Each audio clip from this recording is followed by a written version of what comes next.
Peace and welcome to the culture right here on the Black Star Network. I'm your host, Farajii Muhammad. Thank you so much for tuning in and being a part of the conversations. Folks, we got a lot to talk about today. Let's talk about the Respectful Marriage Act that just was passed by the Senate, the implications of this landmark legislation. We're going to talk a little bit about that. Plus, I need to share with you some latest information about what folks are doing all across the country, especially in New York, where the mayor of New York might be penalizing those who suffer from mental health disorders.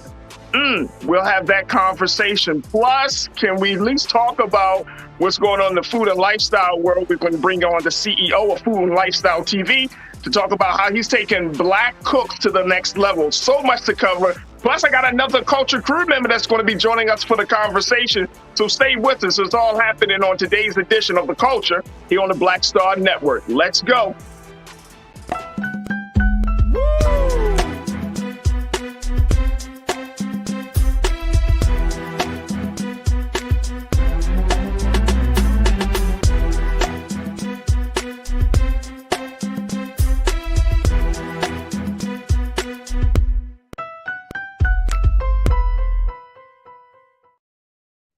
Folks, welcome to the culture here on the Black Star Network. I'm your host, Farajii Muhammad. Thank you so much for tuning in and being a part of the conversation. Did you miss me? Because I missed each and every one of you. Thank you so much for tuning in this afternoon. We got a lot to talk about, and I'm very, very excited because we do have another voice that's going to be joining us this afternoon. I got my brother Shanadu in Kwakwakwafor. He's going to be joining us in a moment. And I got my sister, new Culture crew member. She's going to be a contributor. She is an attorney. She is a political strategist. She's a host of a podcast and a YouTube channel. Suzette Speaks is going to be joining us in a few moments. And we're super excited to talk about the latest around so many issues. But here's what I want you to do. First and foremost, make sure y'all go to our website right now and stream us at blackstarnetwork.com. And right there at Black Star Network, folks, you will find all of the latest news and information about what's going on in Black America all across the country and around the world. And it's an opportunity for you to continue to support us. Now, yesterday we weren't on. And so today I'm just throwing it out there because yesterday was actually Giving Tuesday. If you're not familiar with Giving Tuesday, yesterday was Giving Tuesday. And that's a chance for you to give to your favorite charity, to your favorite cause. And so today I want to just put it out there that, look, Black Star Network needs your support. We need your support and we want your support. So make sure y'all go on to blackstarnetwork.com. Give what you can because this platform doesn't run itself. but give what you can. And then most importantly, continue to let people know that we are on air. We are streaming live. We have fantastic content. And most importantly, we keep you at the forefront of the conversation. So blackstarnetwork.com. And also make sure you follow us on all of our social media at Black Star Network on Twitter and IG. All right, folks, I'm super excited to be back with you live today because we have so much to talk about. Well, let me just say that as we have in these conversations, of course, if you're not familiar with what we talk about and how we have these chats, we want to include you in the discussion. So if you're seeing us right now, Black Star Network, if you're streaming us on Facebook or on YouTube, make sure you join us in the chat because we would love to hear what you got to say as we have these discussions. All right, let's jump right into it. The first one is a big one. This is a landmark piece of legislation that was just recently passed by the Senate yesterday. And let me pull this up, folks. This is about the Respect for Marriage Act. And this is the landmark legislation that will federally protect same-sex marriage as well as interracial marriage. Big piece of legislation. The Senate passed landmark legislation protecting same-sex marriage rights. And let me just give you a quick update about this, and then we're going to bring in our culture crew to be a part of this. And then, of course, I want to hear from what you guys have to say on this. And I'm just pulling this up here. But take a look here. Let me just share with you how the vote went down in Keenan and Ariel. If we can post this. Let's talk a little bit about this, folks. The vote to pass the Respect for Marriage Act was bipartisan. Look at the numbers on this, folks. 61 to 36, with a significant block of Republicans joining every Democrat in approving the landmark bill. It now heads to the House, where it's expected to pass as early as next week.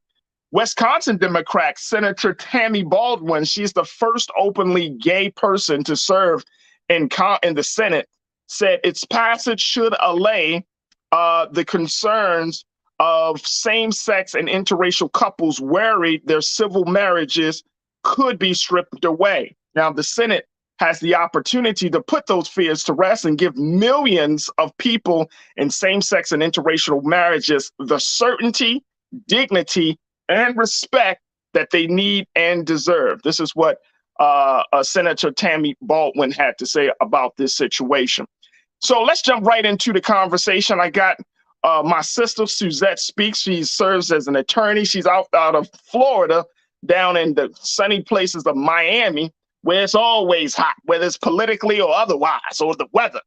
But we're very excited to have her joining us here on The Culture, and she'll be joining us here weekly on Wednesdays. But Suzette is joining us as she's an attorney, a political strategist, a host, and she's doing a number of other great things. Suzette, thank you so much for joining us here on The Culture. It's always a pleasure to connect with you. How are you this afternoon?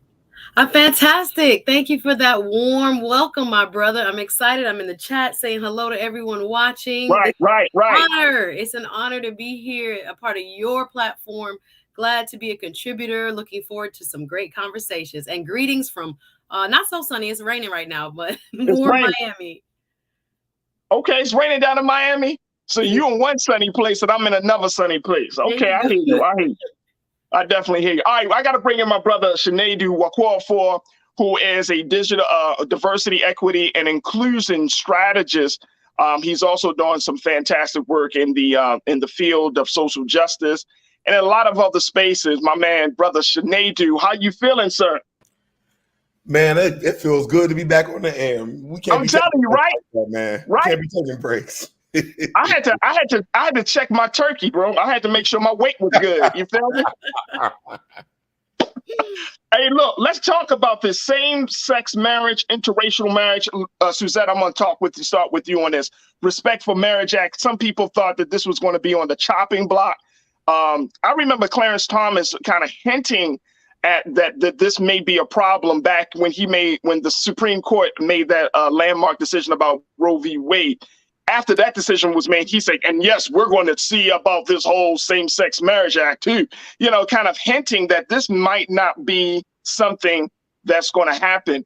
My question is for you, Suzette, is it still a vulnerable piece of legislation, even though the Senate's passed it yesterday, the House is expected to pass it next week.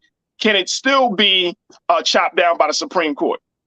Possibly. I thank you for that kind of toss up, because the reason why we even got to this point was because of the overturning of Roe v. Wade. We have a new dynamic on the U.S. Supreme Court: 6 conservative justices, the majority, and 3 who showed us really that there is no longer this concept that I learned so long ago in law school called stare decisis, right? Let precedents stand. I'm using a little Latin there. But with their actions just a few months ago and showing us how there's no such thing as standing case law, where cases are brought all the way up to the Supreme Court and now, are the lay of the land. So Democrats actually started to pay attention once that decision was overturned. And now you saw in Congress how important it was to so many lawmakers on behalf of their constituents to put this into law, to codify what many Americans probably already thought was something that was a part of our legal landscape, that people could marry people within,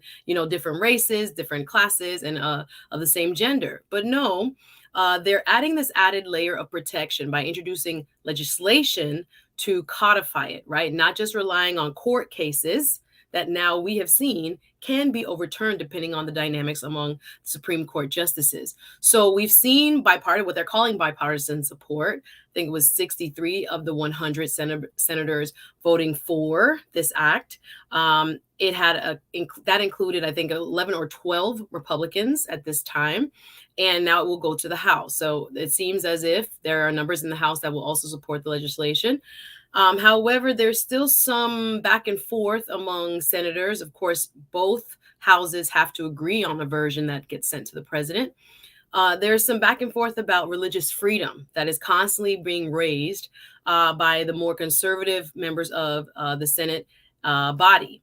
That being said, there are caveats. And if you look at the language, I don't know if we can discuss it at length, but within the time we have, there are caveats that have been placed within this writing of the bill, which says that states have to acknowledge other states' marriages. That is, that this does not require every state to now accept same-sex marriage or to perform same-sex marriage. It just simply states, and it's 3 main points of this piece of legislation, that they must recognize same-sex marriages performed in other jurisdictions. That's huge. So right now, as case law stands, Obergefell, right now it is the national framework under this case law that was passed, same-sex marriage, being the law of the land. This actually kind of draws back the boundary of where it becomes a states' rights issue, not necessarily a nationally recognized form of marriage. However, it allows states, even though they may not perform same-sex marriages, they must, by this legislation, recognize same-sex marriages performed in other jurisdictions. That's huge. And when it comes to the religious freedom aspect that is constantly brought up with regards to making sure that rights of, for example, more conservative Christians and various religions, I think the loudest that we see in Congress happen to be from the conservative Christian side points of view. It is also a small point or caveat that is written within this piece of legislation that allows, according to certain senators on the Republican side, the religious freedom aspect to remain. So what does that mean? That there is, and I was just going over the language, I don't know if you have it, Farajii, that it is limiting religious and nonprofit organizations from having to perform, or I think the word they use is support, same-sex marriage. So they're trying to have, this so-called compromise where indirectly they're saying every state can now make this the law, because other states will have to recognize wherever it was legal. If same-sex marriage was legal in that state, if you move to another state where it's not legal, you still must recognize that that marriage as a legal entity. But they are putting language in, or this current version contains language that many of the senators on the Republican side who have supported it claim now allows for the protection of religious freedom. But yeah, there's a lot to be seen as to whether there is Yeah. more language added by the House, but we'll Yeah. see. It seems to have the support currently. Absolutely, absolutely. And I think you bring up some excellent points on that, on that, Suzette. Sinead, here's what the president said. Then I want to get your take. Let's post that second quote for us, team.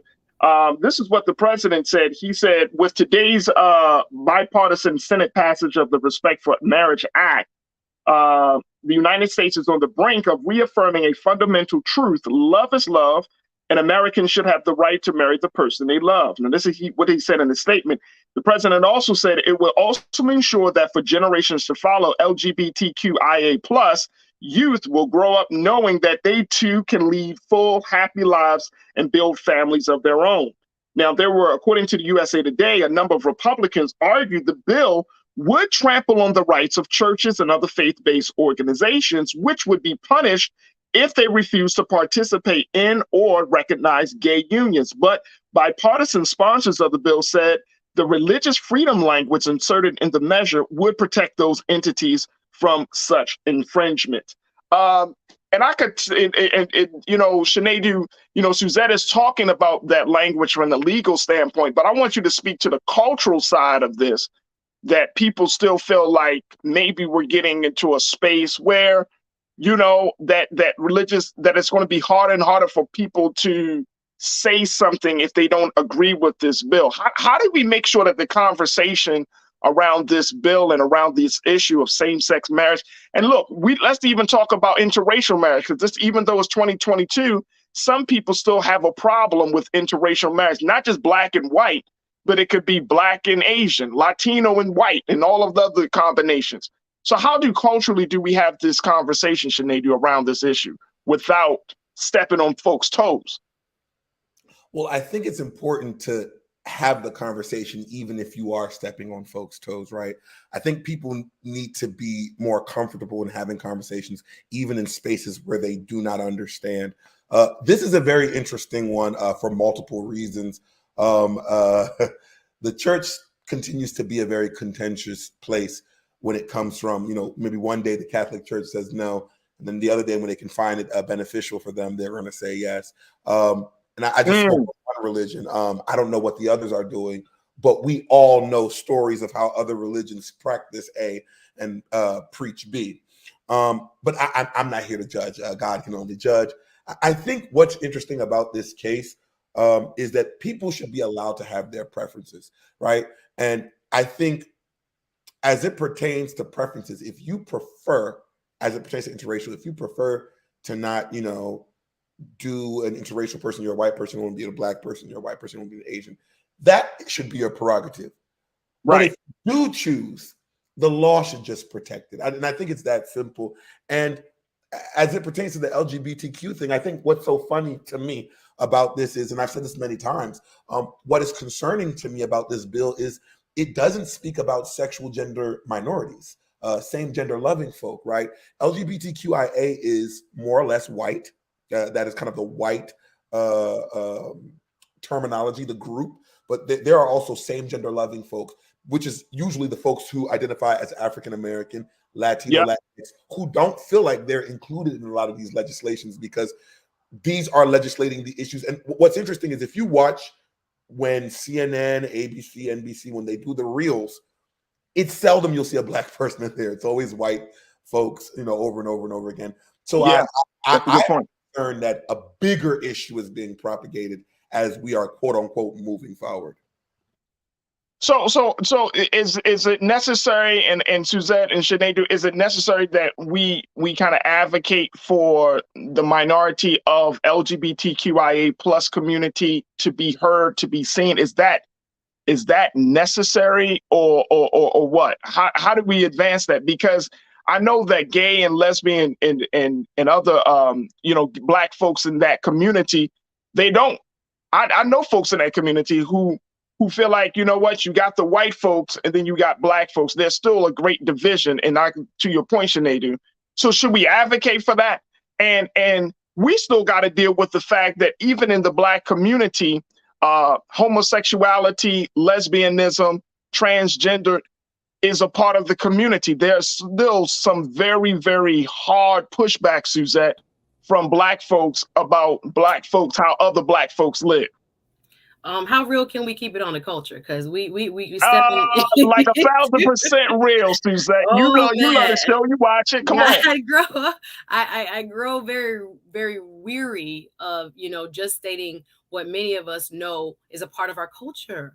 And it has a root, many of us growing up in a, Christian worldview, and other more conservative religious practices that many times one thing that we cannot acknowledge, I think, within our community is that there is a lot of anti LGBTQIA sentiment among our community. Can we say that out loud so we can address it?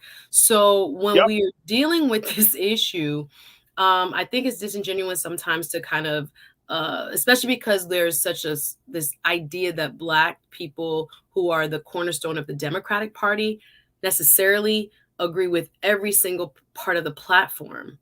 It is oftentimes where a very religiously conservative base is meeting very liberal policies when taken into account in terms of our traditional values, to which many Black folks really do cling. To answer your question as to whether this legislation needs to be, I guess, I will answer your question in terms of maybe in the bill's writing. It is up to Congress and quite possibly maybe should be expanded to be more specific in terms of all the different gender and sexual minorities that possibly could be affected by this type of legislation. But I think we are not necessarily within the Black community very comfortable when we are addressing this particular issue, because there is a lot of pushback that we can't say out loud. We have to keep it quiet. Right. Everybody who know that there's oftentimes this kind of mixed feeling of, yes, we want equal rights for everyone because we have been marginalized and we have been pushed to the side and discriminated against. And we don't want that to happen to anybody else. But there's also sometimes this duality where it's like, well, I'm taught because of my religious belief and my church and my other, religious systems, that this behavior may be against what God desires for human beings. This is a very real conversation. But nonetheless, I agree with our brother here on the panel that there are a lot more issues that are needing attention. I think it shows the power of the lobby that pushed for this to come forward. I think, again, people got very afraid when we saw what happened with Roe v. Wade. We took this one very seriously, and look how quickly this came about. I would say there are other issues that for Black people, we feel like are part of an umbrella of equity issues, are part of an umbrella of things that matter to us, but are sometimes tabled, if you will, and are not necessarily given this type of speedy kind of response. I'm not saying that it shouldn't be. But I'm saying, like, we wait in the back. We in the back of the line right now when it comes to policy making, because we are so-called the safe vote. We are always going to, quote, be Democrats, and we don't necessarily get the prioritized policy making, as we can see here. But I do think with the minorities who are also, it's a moment of cross-sectional kind of intervention where, you have Black, you have Black people who happen to be gay, Black people who happen to be trans. A lot of these issues are a part of our community. If we love someone or know someone or have a family member who is a part of this community, it does touch us indirectly. But I do think we have a responsibility of Black people, as Black people, for me, my perspective, to speak up on behalf of all those who are marginalized. Yes. That's how I see it. I agree. So I would say I would agree with anything that adds more protection being added to some of this legislation. I agree. And Sinead, I think that to Suzette's point, it requires us to evolve, or at least, become much more mature in understanding that there are a lot of different people in this world, especially within our community. And so at the end of the day, everybody is a human being. At the end of the day, folks just want to be afforded the space to be themselves, and given the rights to do that, right? Without harming, of course. And this is the fine line, I think, Suzette, and you both know how to protect without harming another group of people. You got so many different groups of people right now in this country, not just in nationality, not just in ethnicity, but in how we each see ourselves, how we self-identify. And I think that that's a very, very hard space to be in when you're trying to protect people, but then trying to respect people's wishes on how they want to be seen and presented to the world. What's your take on that, bro? And then we get to some comments. Yeah, I think, just simply, and I agree with my sister. We're on the same page. Listen, man, and this is directly to Black people. We are on the Black Star Network. Black folk need to evolve, and we can't waste time on this, right? If you're truly for the upliftment of Black folk, men, women, or whatever, and you believe that, this issue, that another issue could have came, and we have other Black issues. Think about the Black LGBTQ or same-gender loving people that I'm talking about, who are receiving both sides of being, feeling not accepted, or both sides of being on the left or right-hand side of justice, if you will. I think it's very important that as a community that we, in my opinion, that we mature our feelings, and that we make sure that in this issue that we are representing those sexual gender minorities, like the same gender loving African American and Latinx folks who need our help, because lest we forget, on Black issues, which these same SGL and SGM folk belong to, when those general Black issues come up, they're the ones on the front line and they're the ones organizing. So we can't forget that. Absolutely. Absolutely. All right, let's go to some of the comments here. And from our online culture crew, folks are checking in. And of course, this is a big, big conversation. Corinna, you check this out. You kicked us off this afternoon. You say, look, I'm glad the same-sex marriage passed. However, the 12 GOP that voted for this will not vote yes to codify Roe. It's interesting how this bill was prioritized over women's reproductive rights. Ooh, I want to throw it in. And I think, Corinna, you're making an excellent point. So this bill was able to get passed. Roe v. Wade was chopped, and voting rights is chopped. It's been chopped up, So some people would say, Suzette, like, oh, this is part of the quote unquote the LGBTQIA agenda. Can we go that far? We can't get distracted. Although I want our policy issues at the fore. So I think we can walk and chew gum. I think this is a very easy way of trying to pit groups against each other instead of making both priorities: women's rights, Voting Rights Act, George Floyd Act. These should have been taken up by our Democrats while they were in power. We have a lame duck session that'll be over soon.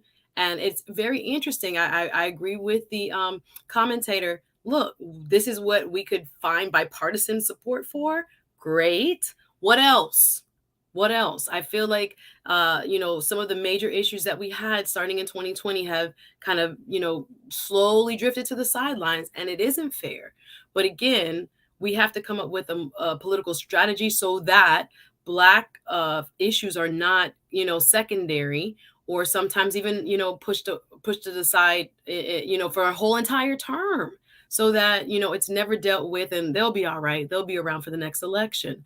I'm not sure I have the full solution for how, but it's like we don't want to, again, be fooled into, this is a small piece of pie and y'all got to share it. No, give me more of the pie. Let's try to create an equity among all of the places in which our laws, our system of government has kind of left behind on purpose, right, for the first couple hundred years of our country. And let's try to correct those things. But again, it's interesting to see what what politicians have the political will to do. So we can definitely go back and forth as to why this one is different. But yeah, I do agree with the commentator that it just seems like our priorities are getting kind of pushed by the wayside. Absolutely. Absolutely. Janelle, you checked in and said that the sooner we recognize the value of coalition building, the stronger we'll be and the closer we'll be to winning. Community is bigger than who lives in your gates. Sinead, I'm going to throw that one to you. Do you agree with that? Absolutely. And if you need to be reminded, look up the statistics of Black folk that followed MLK Jr. when he was alive. It was not that high. It increased when he died. It was allyship that helped us. Division is real, allyship is strong. And sometimes you're going to need allyship from different groups of people. And sometimes you're going to have to bring that collective unity, if you will, to get your agenda. Who knows? Maybe one day, and that's the beauty of life, quote unquote, who knows? Maybe one day the gay agenda, and I put it in air quotes to be facetious, but that could help us move the Black agenda. We don't know, but we have to try to align ourselves with people who are getting wins. That's my belief. Absolutely. Absolutely. And that brings me to Conscious Thought. Conscious Thought checked in and said, look, a question to be asked is this: can we see beyond our differences in order to make progress? And I think that is a very valuable question. Can we see beyond our differences in order to make progress? And Sinead and Suzette, I always thought that this was probably one of the main barriers to the lack of progress for Black folks, is that we get caught up in the small things, like the way a person lives, or where they live, or you know what I mean, or how they identify. No, I'm not Black. I'm Hebrew Israelite, or I'm this, or I'm that, or that. And it's like you get caught up in all this stuff, and it's like, bro, we're not making progress in this system of things. We're still far behind, and I think we often trip ourselves up over the small things, and then we lose sight of the big things. Suzette, am I wrong in that? No, I think you're right. I think these cultural war issues are what grabs headlines and makes people react. You get this, type of reaction where you are afraid. You are, first of all, I just want to say, if anybody has been in any Black church for any modicum of time, we know gay people been in there. Gay people been in our choirs. Gay people been directed. Can I say that out loud? No, we can't. Say that Jesus died for everybody? Can I just say it all? True. And the fact that, again, they're trying to polarize and create a scenario where it's us versus them, right? And I shout out to soldiers, and I wanted to bring it up when we talk about World AIDS Day. People like Shirley Ralph, where she has put so much work into the fight, only to, when she started out in the 80s, many Black people were like, why are you fighting for people with AIDS? Why are you looking at this marginalized community? They're doing something wrong, or they're being punished for that. God is not like that. We have to really say out loud where, some of the rhetoric is coming from that's being exploited in order to kind of pit us against each other politically. And even though, like I said, you have the right to believe what you like and raise your kids the way you want, we have to be very careful when we try to enforce that upon other people, right? We ran from England, and I say we, the collective, we, the United States, in terms of the folks who came over and founded this country, for religious freedom, right? Before, you had landowners, you had serfs, you had people living like kings, you had people who were peasants. And they said, no, let a person be able to come. Of course, we have a very checkered history when it comes to violence against Indigenous peoples. We can get into that. But on just the basic level, it was a desire for people to live as they chose, or as they choose to live. And we can't, I think it also goes back to our education system and teaching some of what actually happens in history, and why there were movements of people away from systems of governments into other systems of government, and what it means to really embrace this thing we call freedom.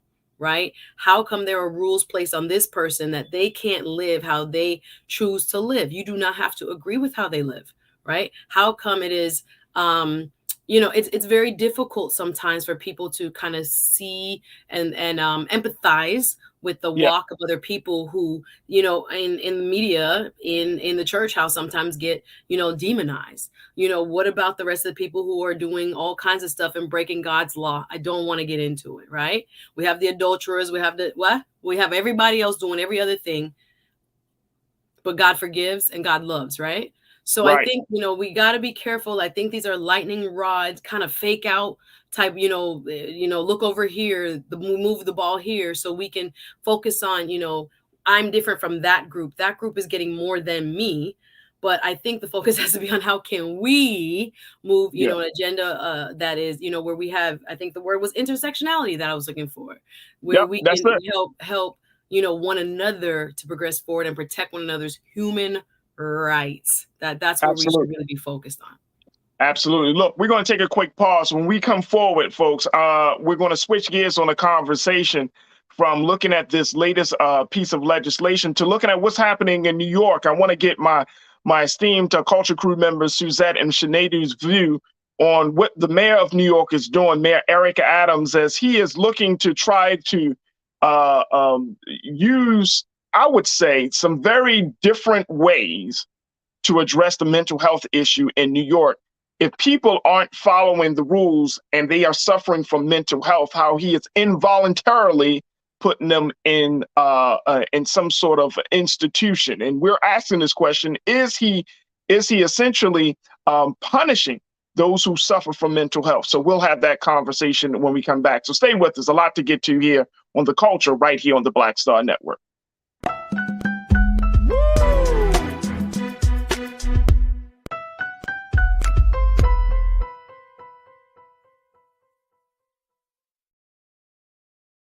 Pull up a chair, take your seat. The Black Tape with me, Dr. Greg Carr, here on the Black Star Network. Every week, we'll take a deeper dive into the world we're living in. Join the conversation only on the Black Star Network. Hi, I'm Dr. Jackie Hood Martin, and I have a question for you. Ever feel as if your life is teetering and the weight and pressure of the world is consistently on your shoulders? Well, let me tell you, living a balanced life isn't easy. Join me each Tuesday on Black Star Network for A Balanced Life with Dr. Jackie. We'll laugh together, cry together, pull ourselves together, and cheer each other on. So join me for new shows each Tuesday on Black Star Network, A Balanced Life with Dr. Jackie.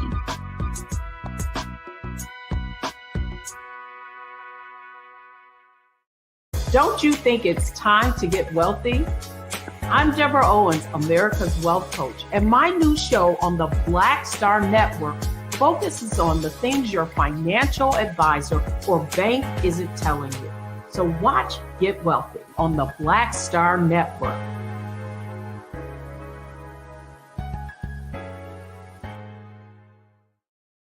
When you talk about blackness and what happens in Black culture, we're about covering these things that matter to us, speaking to our issues and concerns. This is a genuine people-powered movement. There's a lot of stuff that we're not getting. You get it, and you spread the word. We wish to plead our own cause, to long have others spoken for us. We cannot tell our own story if we can't pay for it. This is about covering us. Invest in Black-owned media. Your dollars matter. We don't have to keep asking them to cover our stuff. So please support us in what we do, folks. We want to hit 2,000 people, $50 this month, raise $100,000. We're behind 100,000, so we want to hit that. Y'all money makes this possible. Checks and money orders go to P.O. Box 57196, Washington, D.C. 20037-0196. The Cash App is $RM Unfiltered. PayPal is R Martin Unfiltered. Venmo is RM Unfiltered. Zelle is Roland at RolandSMartin.com. Hatred on the streets, a horrific scene, a white nationalist rally that descended into deadly violence. White people are losing their damn minds. An angry pro-Trump mob storms the U.S. Capitol.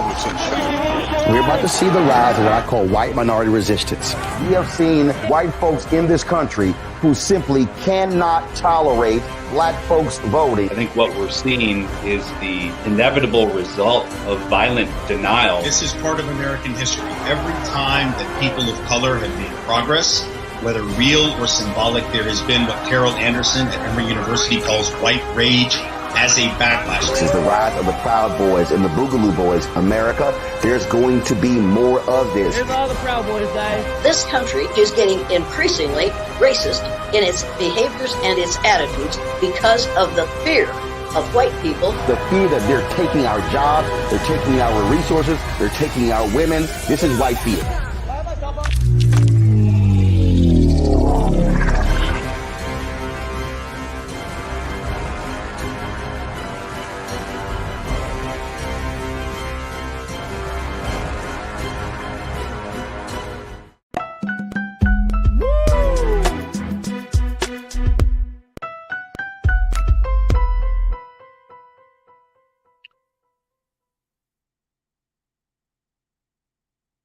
All right, folks, welcome back to the show. We want to talk about now what's happening in the city of New York, where Mayor Eric Adams is saying he is going to take more dramatic steps to address an issue that has affected New Yorkers, which is the issue of mental health. Seeing people who suffer from mental health on the streets of New York. Now, the mayor has put out a policy saying that those who are suffering from mental health, who are walking around, will essentially be hospitalized, to get them off the streets, even if they may not pose any significant risk or harm to other people. Take a look at this. New York City's is to remove mentally ill people from streets against their will. Now, here's what the mayor said about this, folks, and then I want to get my culture crew members' take on this. Take a look at this. He said, this was what was reported by the New York Times, that he announced this major effort on Tuesday to remove people with severe untreated mental illness from the city's streets and subways, saying New York had a, quote, moral obligation to address a crisis we see all around us. The effort will involve hospitalizing people involuntarily, even if they do not pose an immediate risk of harm to others.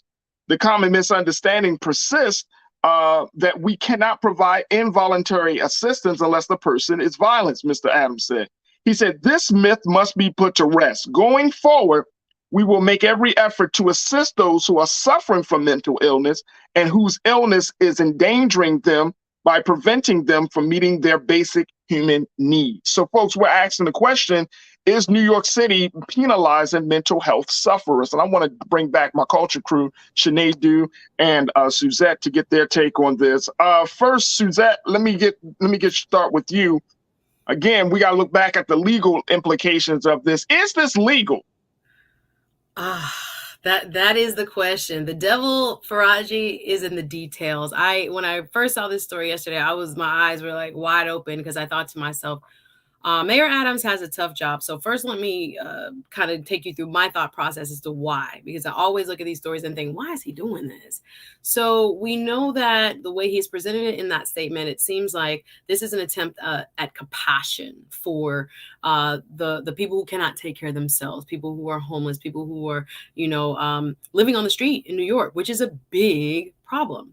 The other side of my kind of inquisitive legal brain went to the ideas around the politics behind why he might be attempting this. And that kind of led me to the ideas around crime and violence, and the perception that New York, among New Yorkers, that New York is not as safe as it once was, right? That there's a lot more crime happening on the subway in and around communities where, people have to do business, people travel from uptown to downtown, midtown, and they are experiencing kind of this raised level of uncertainty in terms of what's going on in the street. So looking at the statement that you just read, I thought to myself, what is the legal framework in New York state law? And this has not been written. This is like an executive order of sorts. They haven't put out the details as to who can make this type of decision to put a person, take away, and I'm looking at it in terms of like habeas corpus, their body, their right to exist in society by determining whether or not they are a threat to themselves. So I had to use the framework I'm used to, right? I live in Florida. I don't know New York law, and I haven't seen what the details of this proposal will be. And I think they're still trying to figure that out. But in Florida, for example, we have a law called the Baker Act, right? This is a 72-hour mental health hold written in the 70s, when we saw a shift in our country from institutionalization of people with mental health challenges to now trying to get them to live a better quality of life, instead of going through, the hospitals where they were strapped in and strapped down and locked away in rooms and things like this. We saw a shift in mental health care in our country, which was to try to treat people and leave them hopefully more functioning better wherever they lived and in their communities, and trying to do more of kind of like an outpatient response. So here we are, Mayor Adams looking at this saying, wait a minute, I want to take the rights of individuals away and give it to, in his statement there, he's talking about law enforcement. Now, in the Baker Act scenario I was bringing up in Florida, our law allows mental health professionals, allows police, and allows a judge, it can be any of those, to fill out a form to require attestation from a witness to say what kind of behavior is putting the person or other people at in danger. But the difference in this is that he's saying people who are not even an imminent threat to themselves or someone else could fall into this rubric, which is very dangerous, in my opinion, unless there are literally, it has to be the best safeguards ever. Now, under the Florida law, we have to have 2 mental health professionals diagnose a person within the 72 hours, saying, yes, this person needs to be institutionalized for at least 72 hours to, restabilize, calm down, get the situation back to at least some degree of equilibrium. But there is a deep understanding here in our Florida culture. Baker Act is a serious matter, and one that we don't take lightly. That's why it has to go through certain checks and balances. Unless I see what the details are of this type of move for someone who is not showing an imminent threat to themselves and to others, being a part of the population just because you're homeless, to be institutionalized, I think it's a very slippery slope. But it also opens the door, and Sinead, I want to get your take on this, because in Baltimore and Los Angeles and in the cities that I've been in, I see people walk in the streets talking to themselves, people who are clearly in need of mental health assistance, right? But they're like talking to themselves. And part of me is like, man, they should be in a place where that someone may not try to take advantage of them, right? They should be in a place where they're safe, where they're getting the necessary help. But the part that strikes me the most on this, Sinead, is the involuntary part. Like if a person is not giving their permission to be taken to a place where we don't know. I mean, we don't, and that's the thing, the city could say, all right, I'm taking you, one of our culture crew members online say they could take you to Bellevue in New York, right? They could take you to a place, or they could take you to some I don't know, some hospital. In Baltimore, we had Shepherd Pratt. They take you to Shepherd Pratt, right? But then at the end of the day, there's still something very weird about this, because it feels like, okay, we're going to just throw these folks out. That way we can clear the streets. And part of me, Sinead, believes that this might open the door with people, and I'm talking about Black folks. I ain't talking about white folks. I'm talking about Black folks saying, yeah, we need to do that. Because I don't want to walk around and be reminded that some people suffer from mental health disabilities and mental health illnesses. It's just kind of weird, bro. What would you say as a especially doing your work as a diversity, equity, inclusion specialist? How do we look at this? It's so much thoughts going on here, and I'm glad we got the perspective. It's always good to have both perspectives.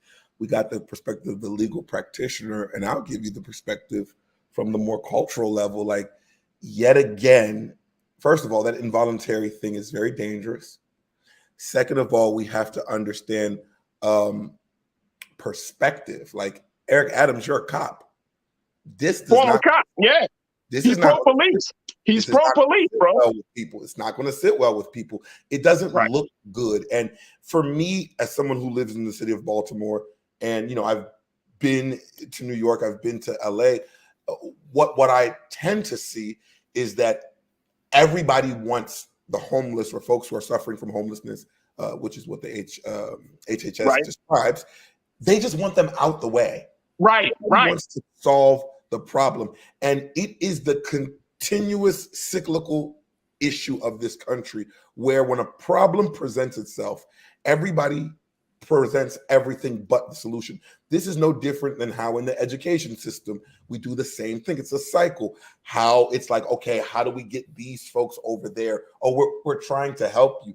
No one is actually taking the time to do the actual work where it comes to how do these people get here? Right. How did this happen? And I think what America has a hard time solving, and every Black person knows this, is addressing how the hell we got here in the first place. And because we don't want to address that, we come up with these erroneous solutions that actually exasperate the problem. Involuntary in 2022, do you know that implication to folks who are Latinx? Do you know the implication of folks who are African American? Now, what will be the stats of those who are getting picked up? We already know who's going to be picked up the most. This is very concerning. And my question is, are we here to just make rich people comfortable so they don't have to walk by people who might be suffering from a mental illness? And also putting it in the whole involuntary space. Now what we're doing is we are now ripping back the Band-Aid of mental health issues. What we just started working on normalizing, we're now taking it back to, you're crazy. You have to be packaged up. You have to be put into a van and taken somewhere, and that goes right back to medical mistrust. I think this is very tone deaf, and I'm not sure who's advising him, but this is not a good idea. And with all due respects to him as mayor, sir, you're not a health and or a legal practitioner. I don't even want to hear about this from your mouth. Right. Look, Ming Lena Tasa Sir says, look, I'm in New York City, and the mental health and mental illness situation is getting way out of hand. Well, let's go to what you said, Sinedu. Why is mental illness getting way out of hand? Because why is people, it's like the homelessness situation, right? Like, why are people literally laying on the streets, right? In any major city in the country, right? Yeah, because it's hard to jump in. No, I'm just saying, Suzanne, you can jump in, definitely jump into this, but I'm just saying, like when we look at this is, and then you're right, Sinedu, America don't want to go back to the reason why, even though I truly believe in this country, we know why. Because the systems don't treat people like human beings, man. Like we want to all believe, and I'm saying those of us who are blessed to have a home or have a place to lay our heads at, or who have some quote unquote, we're normal, we are sane outside of the normal stuff, right? Like we are functioning individuals. We're like, oh, okay, but we understand that the systems has created this situation of mental illness. The systems has created the situation of homelessness. And nobody is, instead of looking at corporations, instead of looking at policy, instead of looking at the larger system of capitalism, we look at the people who are most impacted by these systems as the problem and not as the victims, Suzette. And this is the problem. I think my brother here makes a great point. When it comes to trying to figure out the origins of what systematically has led to so many more people not being able to afford rent in New York, it's too expensive, right? The average Joe, the average Jane, and all of those in between are looking at, a very difficult lifestyle when it comes to, rent increases. And we also know that, inflation has been killing everybody softly and now loudly.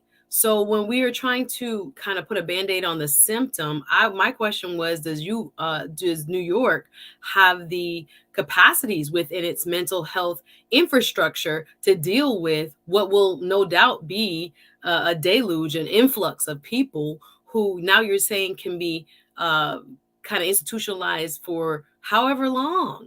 Like, I really need to see the details of this proposal, because when we're putting this much trust in law enforcement or whoever else may become designated persons, we need to talk about that training. We need to talk about cultural sensitivity. I know people personally who had sorry. No. I'm just throwing it out there, because Guess what?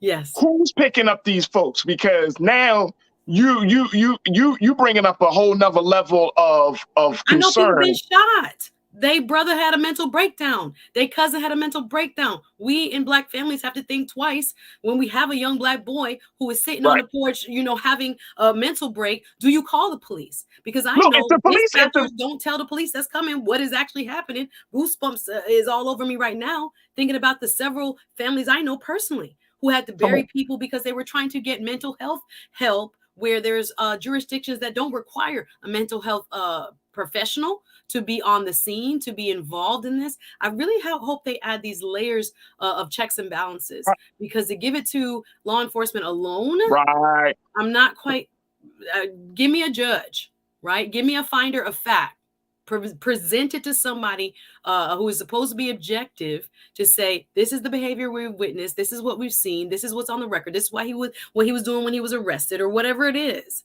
Because the involuntary part, although can be legal, that's how it is in Florida, if they cannot perceive their own danger, right? If they're having that break with reality, that's why it's involuntary, where you can't understand why you need to be.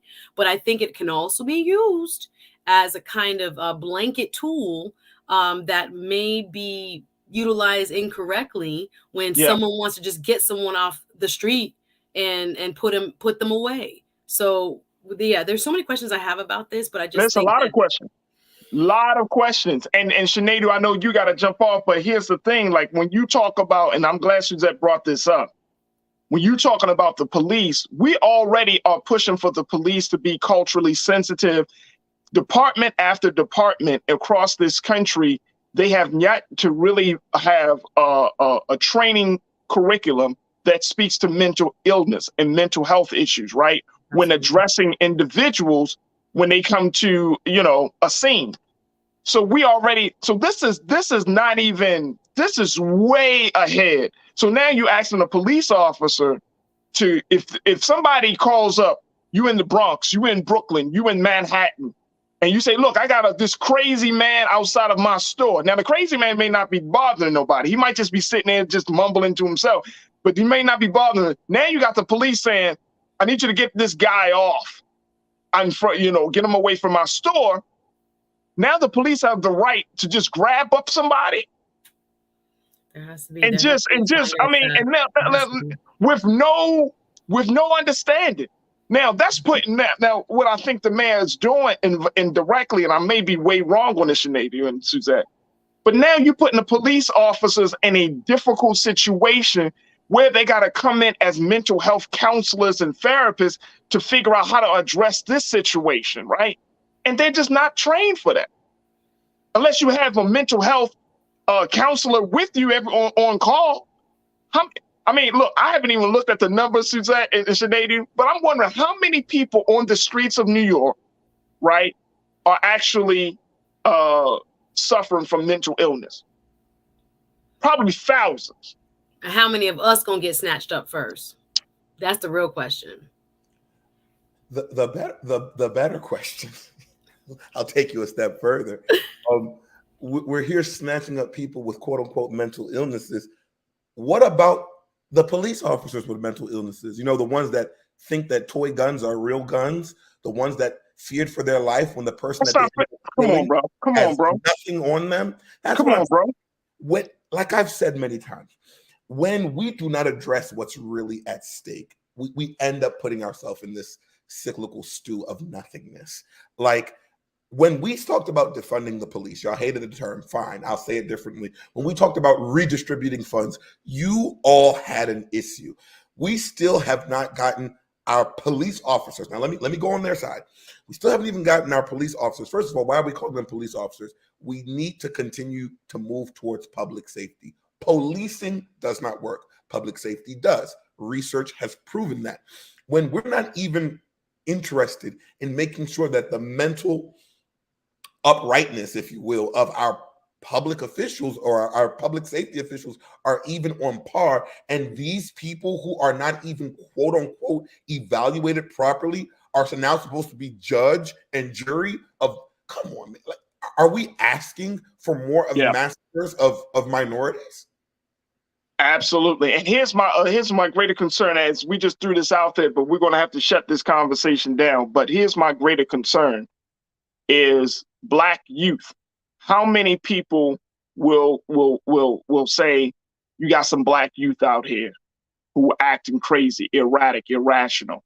This situation, it just reeks of stop and frisk 10 times. You know what I mean? This situation can just go left very, very quickly. And I know I never lived in New York City, but I can only imagine what this is going to do in terms of the relationship between the police and the community, the relationship of our understanding of mental health issues and what to do to address this issue.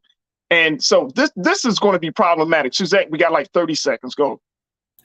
Well, yeah, I think you guys brought up some very valid points when it comes to leadership from a police officer, former police chief, and understanding what is best for the community in a place that has not really mastered community-based policing. I think they have to be very careful. There has to be a lot of oversight. Mental health professionals should be involved in this process. We have to keep tabs on what's happening in terms of numbers of people that you are putting into these institutions and how do they have the right to petition to get out of them. We really have to protect people's rights as much as we can while we're trying to balance this so-called, interest in helping those who are suffering from mental health.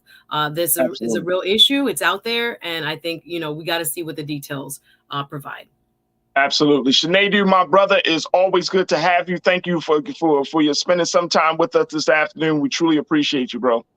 Thank you so much. And Suzette, I appreciate your expertise as well. Thank you. It was a pleasure. It's mine. Absolutely. Suzette is going to stick around for us for the rest of the show, folks. But we're going to take a quick pause. When we come forward, let's have a conversation about honoring World AIDS Day, which is happening tomorrow. So stay with us. That conversation is up next. Plus, also, we're going to be checking in with the CEO of Food and Lifestyle TV later on. So we got a lot to get to in the next hour. Stay with us. It's The Culture right here on the Black Star Network.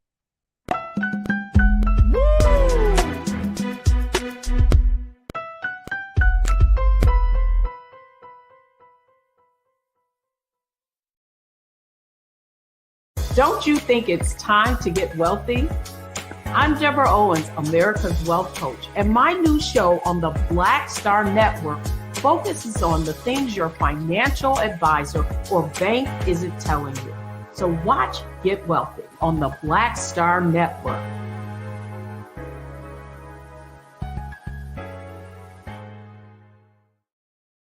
Hi, I'm Dr. Jackie Hood Martin, and I have a question for you. Ever feel as if your life is teetering and the weight and pressure of the world is consistently on your shoulders? Well, let me tell you, living a balanced life isn't easy. Join me each Tuesday on Black Star Network for A Balanced Life with Dr. Jackie.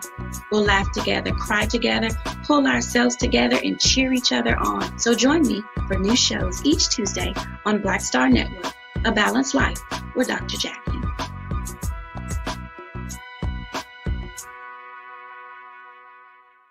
Pull up a chair, take your seat.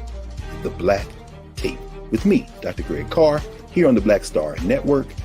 Every week, we'll take a deeper dive into the world we're living in. Join the conversation only on the Black Star Network. Don't wait till November 8th. We can vote today, y'all. Early vote started this week. We're on Savannah State University's campus. We'll be dorm storming today, giving out treats for everyone. We hope to see everyone at the polls when it comes to November. If you believe we got power, let them know. Make some noise. Put a fist up. I need to see a fist in the air because we got power. Come on, you put it up. Come get your shirt. We're out here in the streets of Savannah, Georgia. James, do not forget to go vote. I got you. If we vote the right people in, we can make a change. We can get these resources in our community. I am a woman, and it is important that we have the say-so of what we want to do with our bodies. We're concentrating on entrepreneurism, providing young people with resources and training that they need in order to change their trajectories. We want Black down. Democracy is on the ballot. Voting rights is on the ballot. Voting suppression is on the ballot. I am most passionate about those three combined because they all impact each other. Savannah is my home. I care about my community, and I care about representation in my community.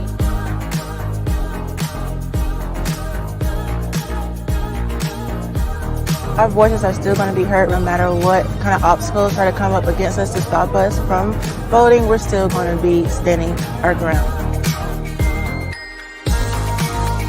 The effort that's being made to keep our communities from voting. So that makes me realize it's even more important, because if it wasn't important, they wouldn't be fighting to make sure we could vote. This doesn't stop this year. This is a forever movement.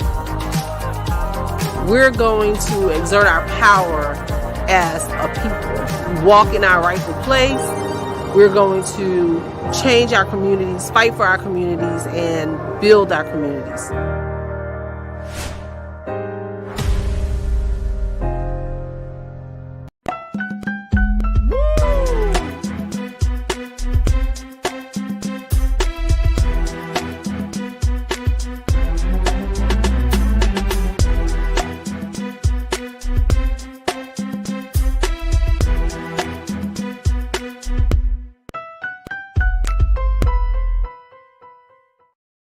Folks, welcome back to the second hour of The Culture right here on the Black Star Network. I'm your host, Farajii Muhammad. Thank you so much for tuning in and being a part of the conversation. And most importantly, we appreciate you for checking us out. If you missed the first hour, we had some great discussions. Make sure y'all check us out on the replay on our blackstarnetwork.com. You can go to Black Star Network, download the app, and for free, subscribe to the station and to the channel. And most importantly, continue to financially support us and support us by sharing the information and all of the latest news and information. So go make sure y'all check us out at blackstarnetwork.com. Also, make sure y'all follow me on my social media at The Real Farajii on Instagram and on Twitter at Farajii as well. All right, folks, let's talk about World AIDS Day, which officially is kicking off tomorrow. And today we wanted to have conversations about where we are dealing with this epidemic, even though there have been significant progress that has been made about the disease and the condition, and most importantly, our understanding of it. But there are still some places that are left untapped in terms of understanding the implications and the impact that AIDS has had on our community. So here today to talk to us about World AIDS Day is Captain Janine Willis Marsh. She serves as part of the United States Public Health Service and director of the Office of Program Support, the HIV/AIDS Bureau, Health Resources and Services Administration. So Captain Marsh, thank you so much for being with us here on The Culture on the Black Star Network. We truly appreciate it. Wait a minute, hold on, Captain. We got you. Wait a minute, you saying some good stuff, but we can't hear you. So make sure you're not. There we go. There we go. All right, I'm on. There we go, Cap. Okay, thank you so much. I was actually listening to the previous show, put myself on mute. Okay. So it's an honor for me to be here today, and I really appreciate you inviting me to speak about something as important as HIV in our communities. Absolutely, and of course, we're joined by our new culture crew member, Suzette Speaks, to give us some into her insight as well, as she hails from the great state of Florida. Looking at the situation. Captain Marsh, I want to put something out that you and the Health and Human Services has put out, and I think the Health Resources and Services has put out, HRSA. Take a look at some of these numbers, folks. Take a look. This is really impactful. Nearly 38 million people across the globe are living with HIV, including about 1.2 million Americans. The Ryan White HIV/AIDS program funds grants to cities, counties, states, and local community-based organizations to provide a comprehensive system of HIV primary medical care, medication, and essential support services to low-income people with HIV. That's good to know. And then check this out. More than half of people with diagnosed HIV in the United States receive services through this Ryan White HIV/AIDS program each year. In 2001, the program served more than 576,000 clients.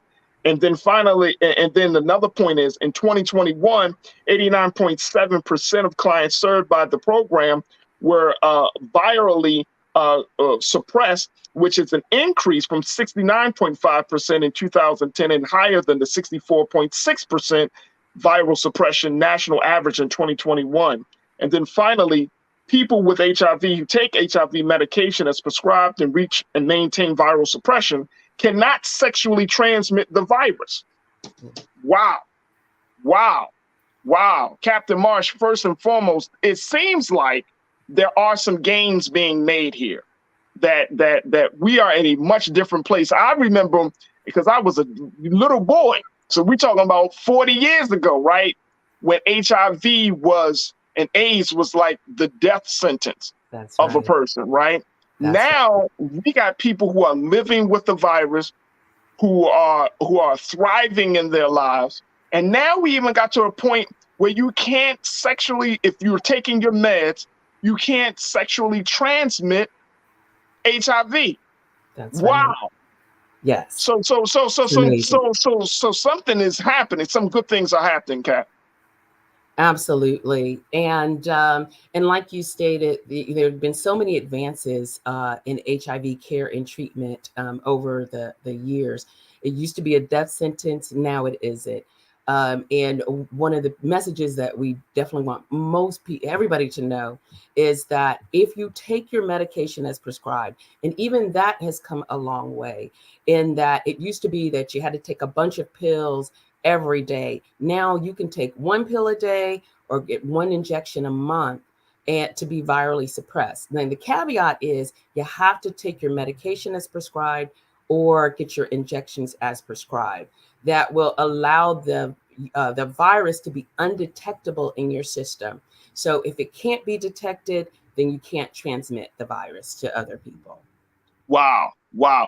So Suzette, when we look at this, right, like this is eye-opening, but there's still a lot of work that needs to be done. Do you feel like, Suzette and Cap, I want to get your take on this, but Suzette, do you feel like that people are getting it now? That we're understanding the significance of this? Somewhat, and in terms of the wonderful progress we've made in terms of medicine that Yeah. allows you to live a full life. As Mhm. you stated, back when I was a little girl, I look back at it was like a death sentence when someone said AIDS or HIV or something Come on. that we thought. I mean, I remember a cousin of mine that passed, and I just remember him being skin and bones in a long-term care home. As a little Mhm. girl, I was like, why did my parents bring me here? But I'm glad they did. But it was the first real touch, feel, see, smell experience I had with HIV.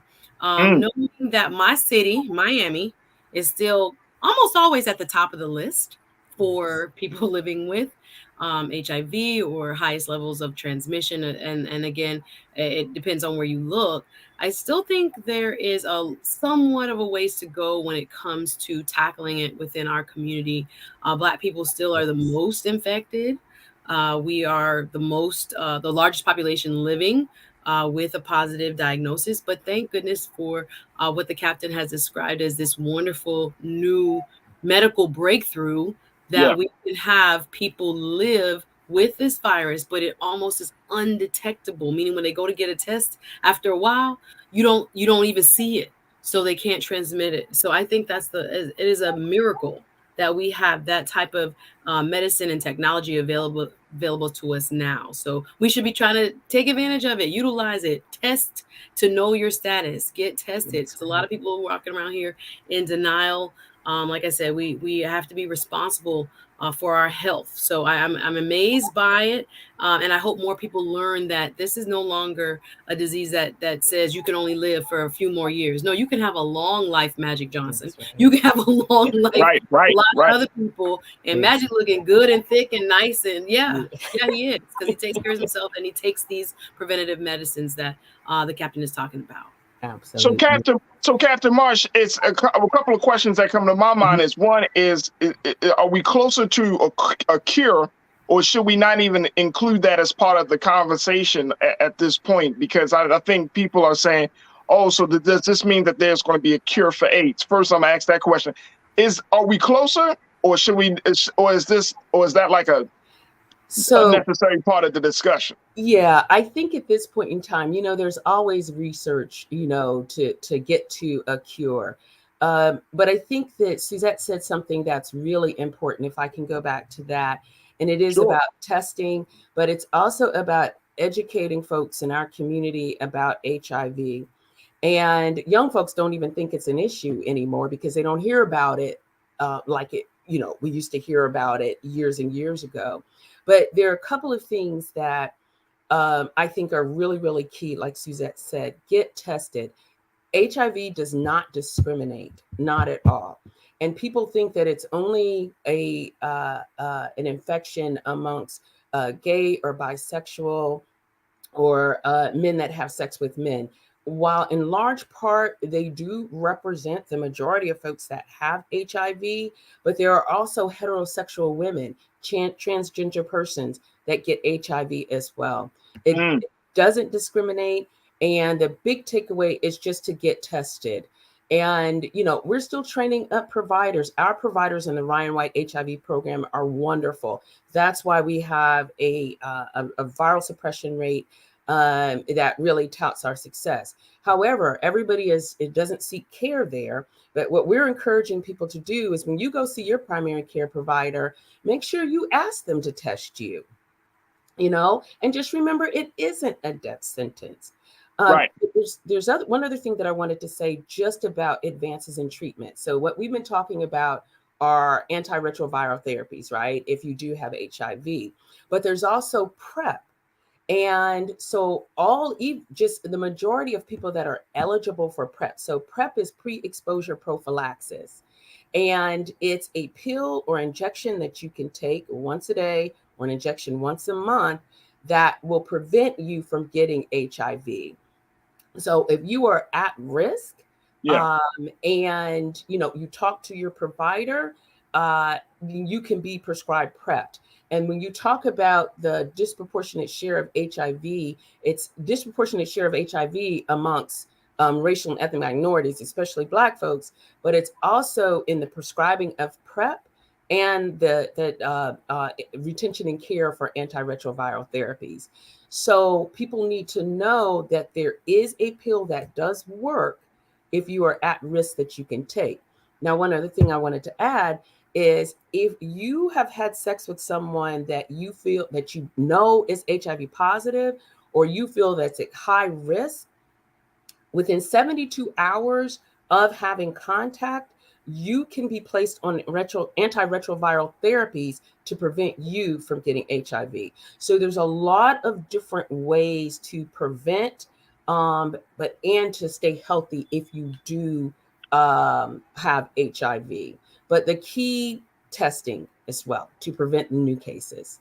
All right, and so Kat, so you dropping some great things here, right? Now here's the other part, because you know what I'm about to say, because you've been doing this work. I got you. But the other part of it is, as much as you talk about being tested, knowing your results, there's this cultural barrier that we haven't yet penetrated, which is at least having these conversations, especially in this day and time of the hookup.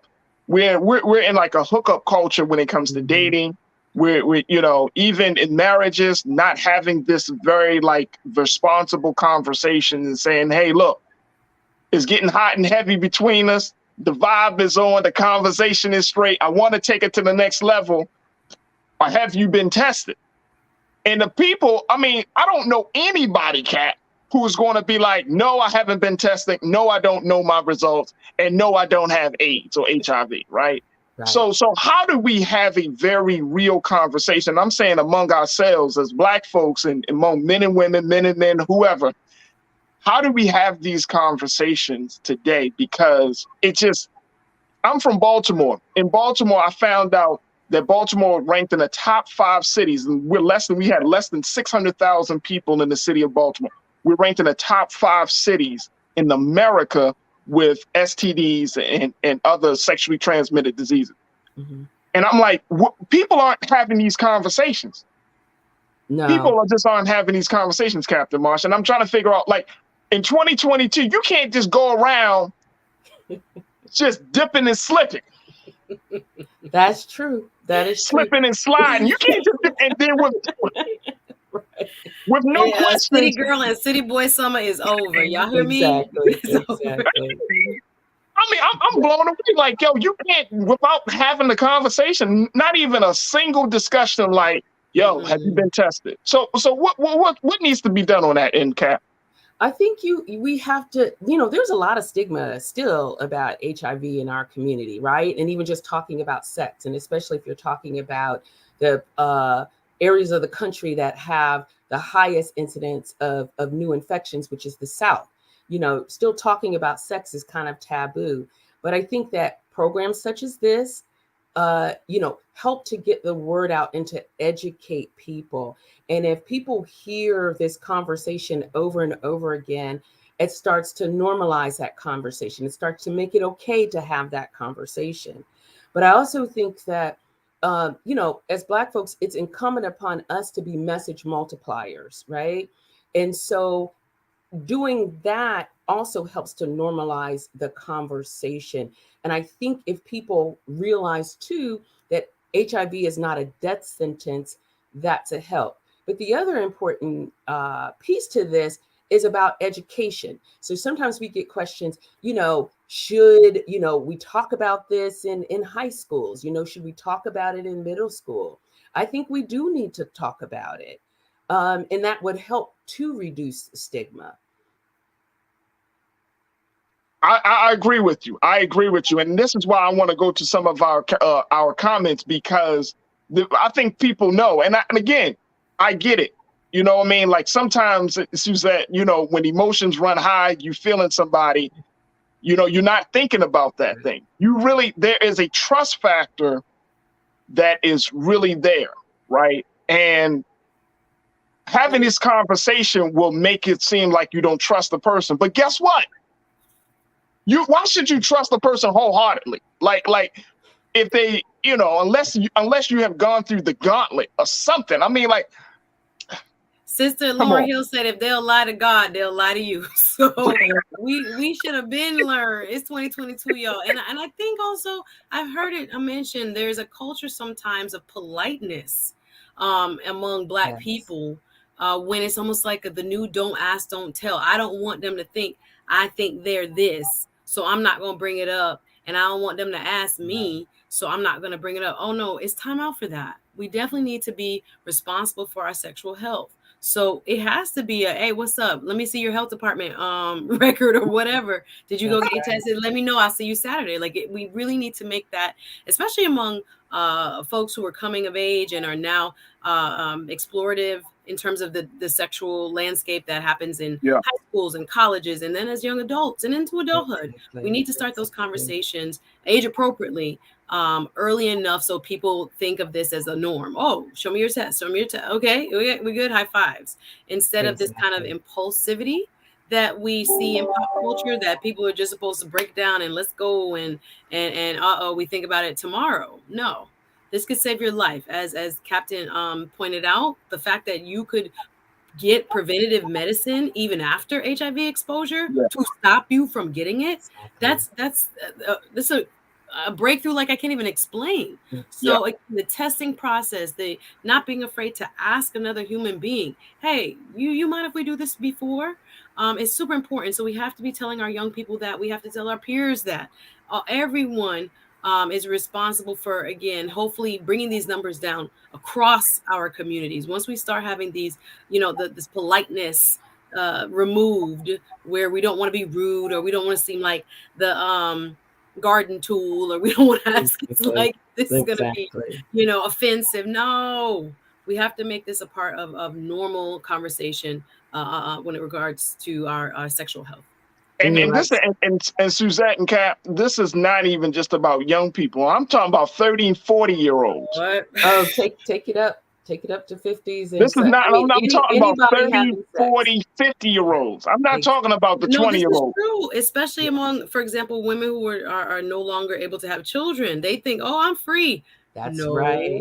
That's right. STDs, STIs, HIV, and many more are now increasing among our older adults. Absolutely. Because they're like, oh, I can't have no baby. Okay, we in these streets. You wind up shooting up the club. But, and again, when you're at these retirement homes and in these retirement communities, you have less men than women. That's so right. You have fewer men, a lot of single women living into, older adulthood. So there's a lot of mix and matching going on. We don't like to think about grandma doing whatever, but it's happening. No, well, so yes, I agree with you, especially among the generation where it was like, the 70s or before, people was just doing whatever. We almost have to re-educate and have them kind of become a part of that conversation. I agree with you, Farajii. Hey, let me just go to some of our culture crew, because they getting raw with it. No pun intended. As we're having this conversation, But let me go to, love oneself. Love oneself. You said, I will not put my life at risk to feel good. Hello, Okay. somebody. Okay.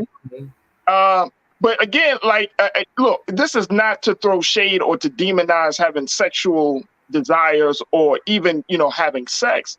It's just about being smart about it, right? Like just recognizing that this exists, that this hasn't gone away. We're living with HIV/AIDS. We haven't done away with HIV/AIDS. And so it's those type of things. I think, just to let people know, like, no, this is not, you can have, if you choose to have sex with multiple partners, that is certainly your choice, but know that there may be some very high consequences as a result of that. Be responsible. And so, it's just about being responsible. Janelle, you said, what's up with those legislators that don't want to approve PrEP because they believe that it condones a lifestyle? Captain Marsh, can you speak to that? Yeah, I mean, there are barriers depending on where you live, right? And so, in the type of insurance that you may have. Now, one thing I can say, at least for we have community health centers. So the Ryan White program was designed to help folks that have HIV and to provide medication support and care and treatment. But we do have community health centers across the country that see people that provide primary care services and see people regardless of their ability to pay. And if you were to visit our website, www.hrsa.gov, and click on the community health centers and find a community health center, you can find one within your local area that will see you. And if you want to be prescribed PrEP, you can get those services at the community health center. Absolutely. That's awesome. Captain, what is HRSA doing what are some of the events or some of the activities that are going to be happening tomorrow as we celebrate World AIDS Day? Oh, that's a great question. Well, it's a time where all of our federal agencies typically have a celebration of sorts. And so for us at HRSA, we have an event tomorrow where we are have invited people with lived experiences, as well as some of our partners that work in the HIV community, to talk about their experiences with HIV or supporting people that do have HIV. If you look on hiv.gov, you'll see a lot of tweets, a lot of posts. We have in partnership with some of our stakeholders and other community-based organizations are just having a wide variety of events. The main events really are targeting getting the word out about HIV and the advances in care and treatment, and the importance of testing, in addition to just honoring people that have lost their lives to AIDS-related illnesses, and to show our support for people that do have HIV.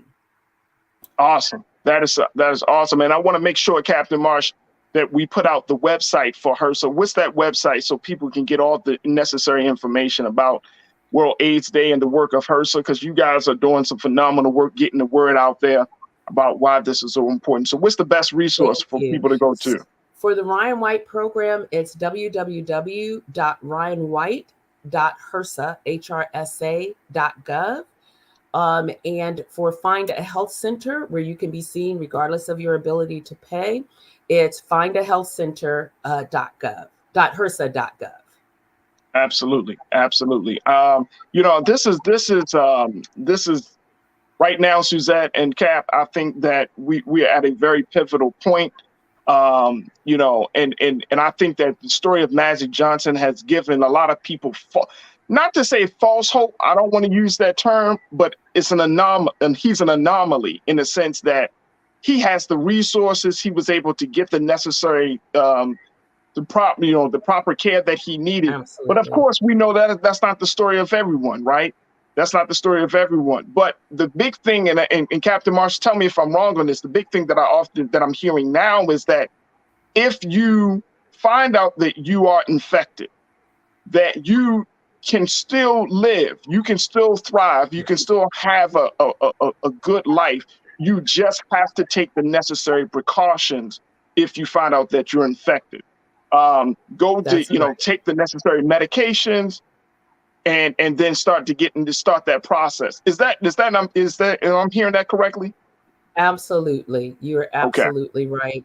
And Farajii, I just wanted to add, while there's 1.2 million people in the US that have HIV, 1 in 8 people don't know they have it because it takes 10 to 12 years for you to be symptomatic. And so that's why we very much encourage testing, really amongst anybody that is having sex, because you don't know, and HIV doesn't discriminate. Oh, no, absolutely not. Suzette, I'm wondering, as we close out this part of the conversation, I'm wondering, when your family member, you said it was your cousin, correct? Mm-hmm. What was the conversation after your cousin passed away around HIV/AIDS in your family? How did your family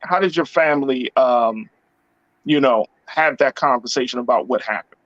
It was quite hush hush. I mean, people, the stigma, we didn't want it to get out. Like, I remember it being like, but it wasn't something that you wanted other people to know at that time. And that's probably early 90s, late 80s, early 90s. But I was a little girl. I just remember being a Girl Scout, and I remember he passed on Super Bowl weekend. And I just remember it being like at the end stage of his illness. And it was just so sad to see him. Almost, I tell people he looked like a man baby. And he was my big cousin, strong and big. And now he was like almost looking infantile with his hair back to baby hair and his skin smooth. I never seen anything like this in my life. And you can see his joints and things like that. I don't know. I think my family used it as a warning for others, especially the girls. This will happen to you. Don't be fast. Don't be out there. That kind of thing. I don't think it was utilized as the teaching tool that it could have been for us, for our church community and beyond. It was definitely something at that time that people ran from, were very quiet and secretive about, and just didn't want people to know. Like, I didn't even speak that for years. I never spoke that my cousin had AIDS. Like, I never spoke it because it was something, again, that has so much stigma attached. But I do think we're trying to peel back the stigma. And I want to acknowledge on this, as we celebrate tomorrow, just that all these people, warriors, people who lost people who, reached out and was doing the testing, or, some people are, controversially positioned on the needle exchanges and things like this. People understand that back in those days, it ravaged people. It ravaged your family and the community at large. So everyone who has been in this fight almost 30 years plus now, shout out to you. Shout out to anyone who has lost someone to this disease and knows firsthand what it's like. But we can't be afraid of it. I'll push back a little bit on Magic Johnson. I think he got the money. But right now, with the programs like Ryan White, they'll pay for your medicine. They'll pay for your stuff. So you too can have a great quality of life. Maybe not, like I say, all the treatments he has is, I agree with you, above and beyond what the regular person most likely will be able to have access to, but you're going to get a darn good medicine and treatment so that you can live with a very high quality of life. So don't be afraid of it. Also, those conversations that need to happen in marriages where people know people tipping and dipping and all this, it gets and down lowing. Yes. You said it. And down lowing. Hey, look, let's keep it real, man. Like, that's what's happening, right? Relationships are changing. And Captain Marsh, you work in the health and human services field. So you're seeing people at the end of a decision.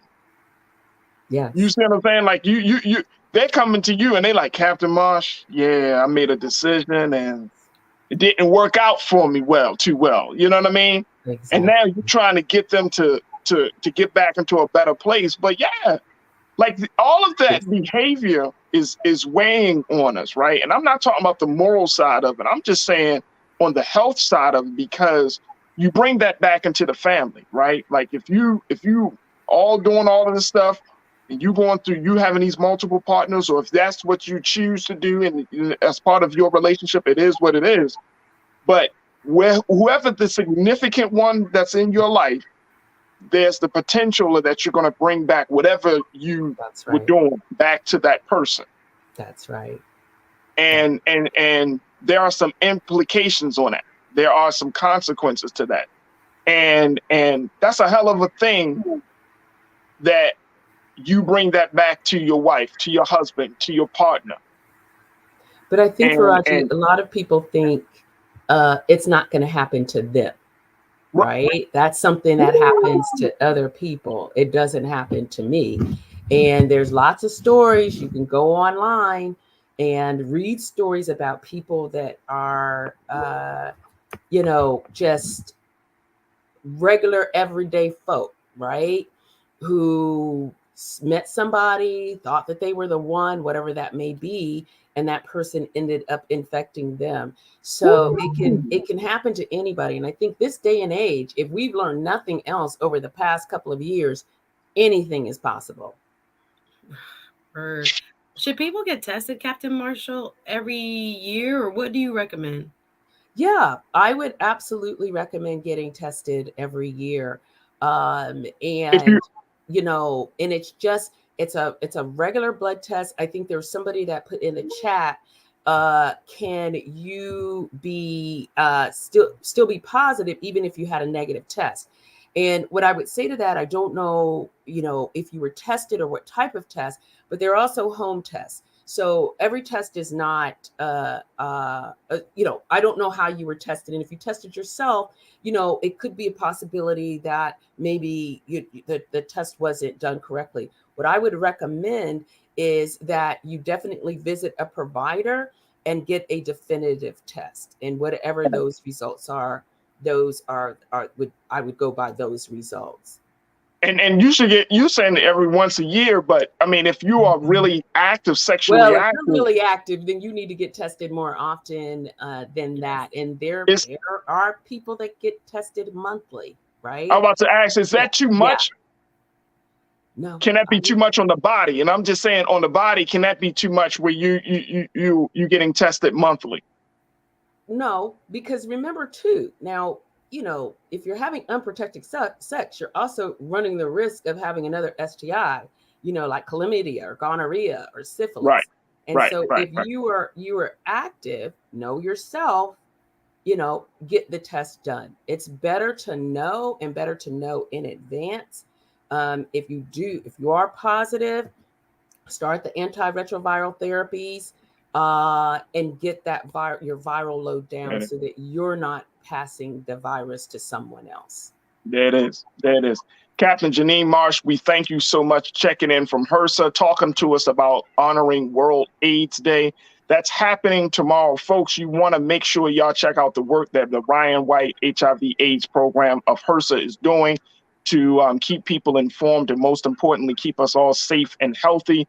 Make sure y'all check out the website for HRSA, the Ryan White program. And most importantly, do have the conversation.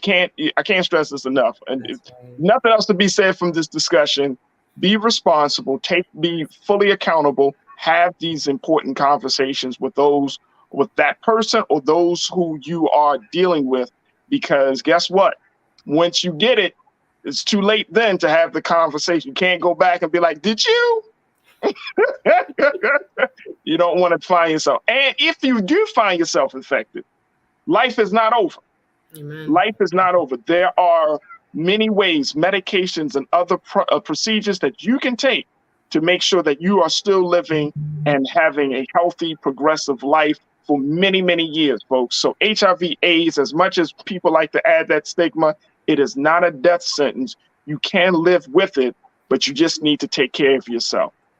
Captain Marsh, thank you so much for your time this afternoon. Thank you so much. Thank you. And nice to meet both of you. Pleasure. Absolutely. Take care. Thank you. All right, bye-bye. All right, folks, we got to take a quick pause as we come forward. Let's talk about Food and Lifestyle TV and how they're taking the food industry by storm. Stay with us. That conversation is up next here on The Culture on the Black Star Network.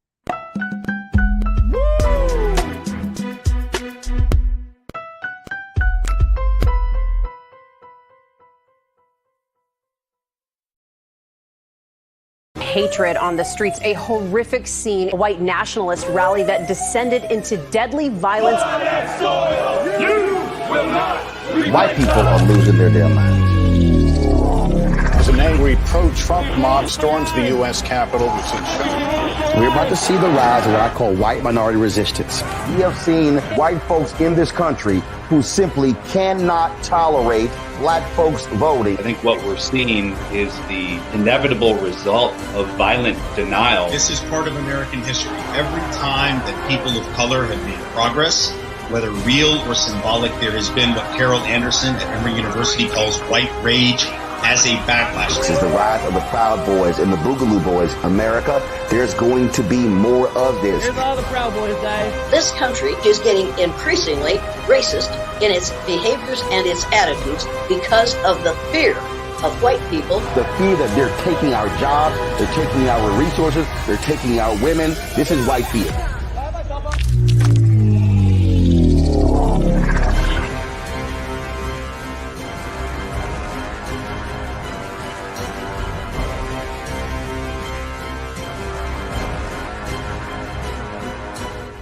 Pull up a chair, take your seat. The Black Tape with me, Dr. Greg Carr, here on the Black Star Network. Every week, we'll take a deeper dive into the world we're living in. Join the conversation only on the Black Star Network. When you talk about blackness and what happens in black culture, we're about covering these things that matter to us, speaking to our issues and concerns. This is a genuine people-powered movement. There's a lot of stuff that we're not getting. You get it, and you spread the word. We wish to plead our own cause. Too long have others spoken for us. We cannot tell our own story if we can't pay for it. This is about covering us. Invest in black-owned media. Your dollars matter. We don't have to keep asking them to cover our stuff. So please support us in what we do, folks. We want to hit 2,000 people, $50 this month, weighs $100,000. We're behind 100,000, so we want to hit that. Y'all money makes this possible. Check some money orders. Go to P.O. Box 57196, Washington, D.C. 20037-0196. The Cash App is $RM Unfiltered. PayPal is R Martin Unfiltered. Venmo is RM Unfiltered. Zelle is Roland at RolandSMartin.com. Hi, I'm Dr. Jackie Hood Martin, and I have a question for you. Ever feel as if your life is teetering and the weight and pressure of the world is consistently on your shoulders? Well, let me tell you, living a balanced life isn't easy. Join me each Tuesday on Black Star Network for a Balanced Life with Dr. Jackie. We'll laugh together, cry together, pull ourselves together, and cheer each other on. So join me for new shows each Tuesday on Black Star Network, A Balanced Life with Dr. Jackie.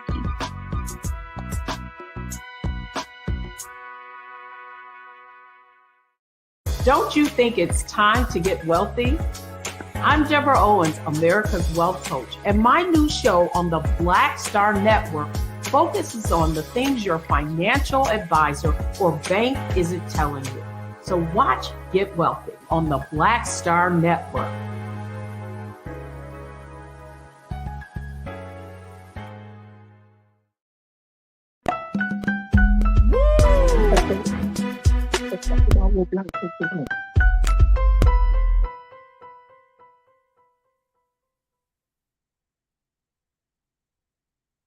All right, folks, for our final conversation here on The Culture this today is we're going to talk about food and lifestyle and how one TV network is planning to take the whole kitchen by storm.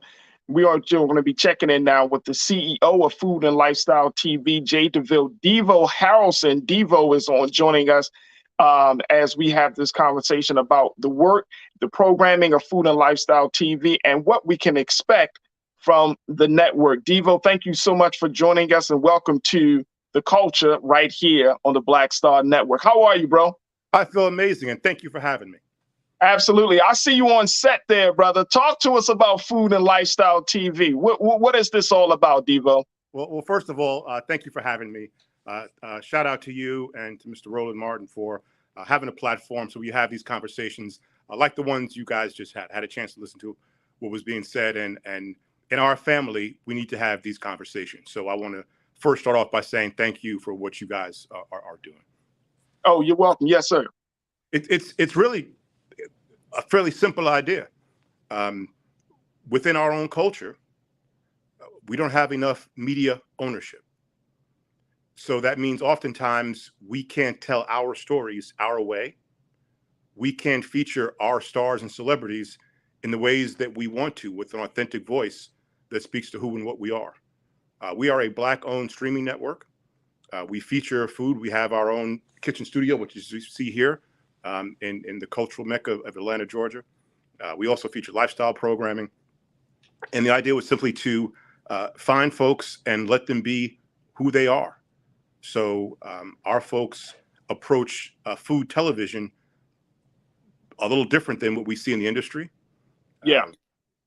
You know, as our culture is, we are enthusiastic about food. We are expressive Come on, about bro. food. Food is everything, Devo. It's everything. And you watch you watch a lot of food television, and they're not excited about the food they're eating. They're not excited about the food they're making. It kind of looks like work. And if you've been in anybody's grandma's kitchen on a holiday, it's active. There's people, there's energy, there's discussions. Somebody's probably sipping on something. Somebody may just come back inside from taking a walk. But that's how the culture is. But that doesn't take away from how amazing the food is.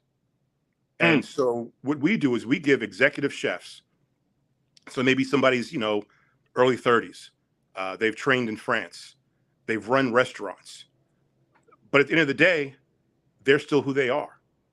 So why do you have to be always buttoned up to the neck in a chef coat with a Chef Boyardee hat and in performance mode when you can just be you and cook your behind off and show us the different spices and the mixes and all the techniques that you've learned over the course of your culinary journey. So that's what we do. Oftentimes in front of a live audience. We have competition shows. Our set is designed so it can be one-on-one next to each other. So, you know, when you have the two competing plates of macaroni and cheese for the holidays and each cousin wants to claim the title, well, we have that hash out right here on the network live in front of an audience. Dragonfire Kitchen, the name of that show. Hey, Devo, first and foremost, that is dope. Second, just make sure they don't throw no tomatoes in the mac and cheese, because I've seen some people make some violations on that level. Well, see, that's the key, though. So that what happens is we have judges from the culture. So you have other chefs, other influencers, other restaurateurs. And, you know, in our culture, we speak the truth. If it's fire, we say it's fire.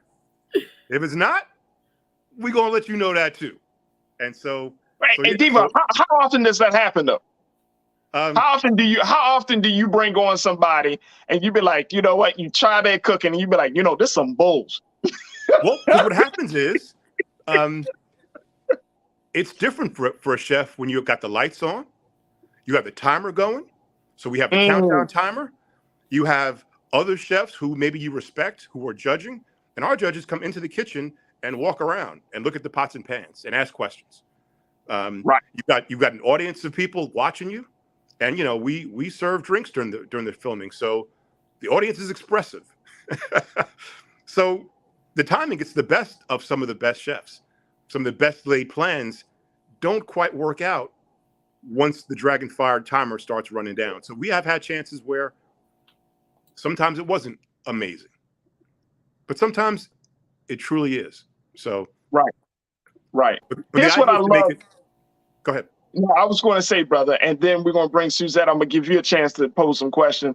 But here's what I love, Devo, is I'm starting to see that there is a growing trend among Black creatives to create a space for Black folks, right? Of course, like here on Black Star Network, it came out of a space, it came out of a place where Brother Roland said, you know what? Black folks don't have certain programming. We're not talking about having certain conversations, right? So Black Star Network came out of that place, right? Of course, he's been in the mainstream space, but he said, but what about culturally relevant conversation? You're saying, hey, we as Black people, we don't have food shows. We don't have a food television network that speaks to our culture, that speaks to our eating, that speaks to our diet. So I'm starting to see this more. I see it on the sports side of things.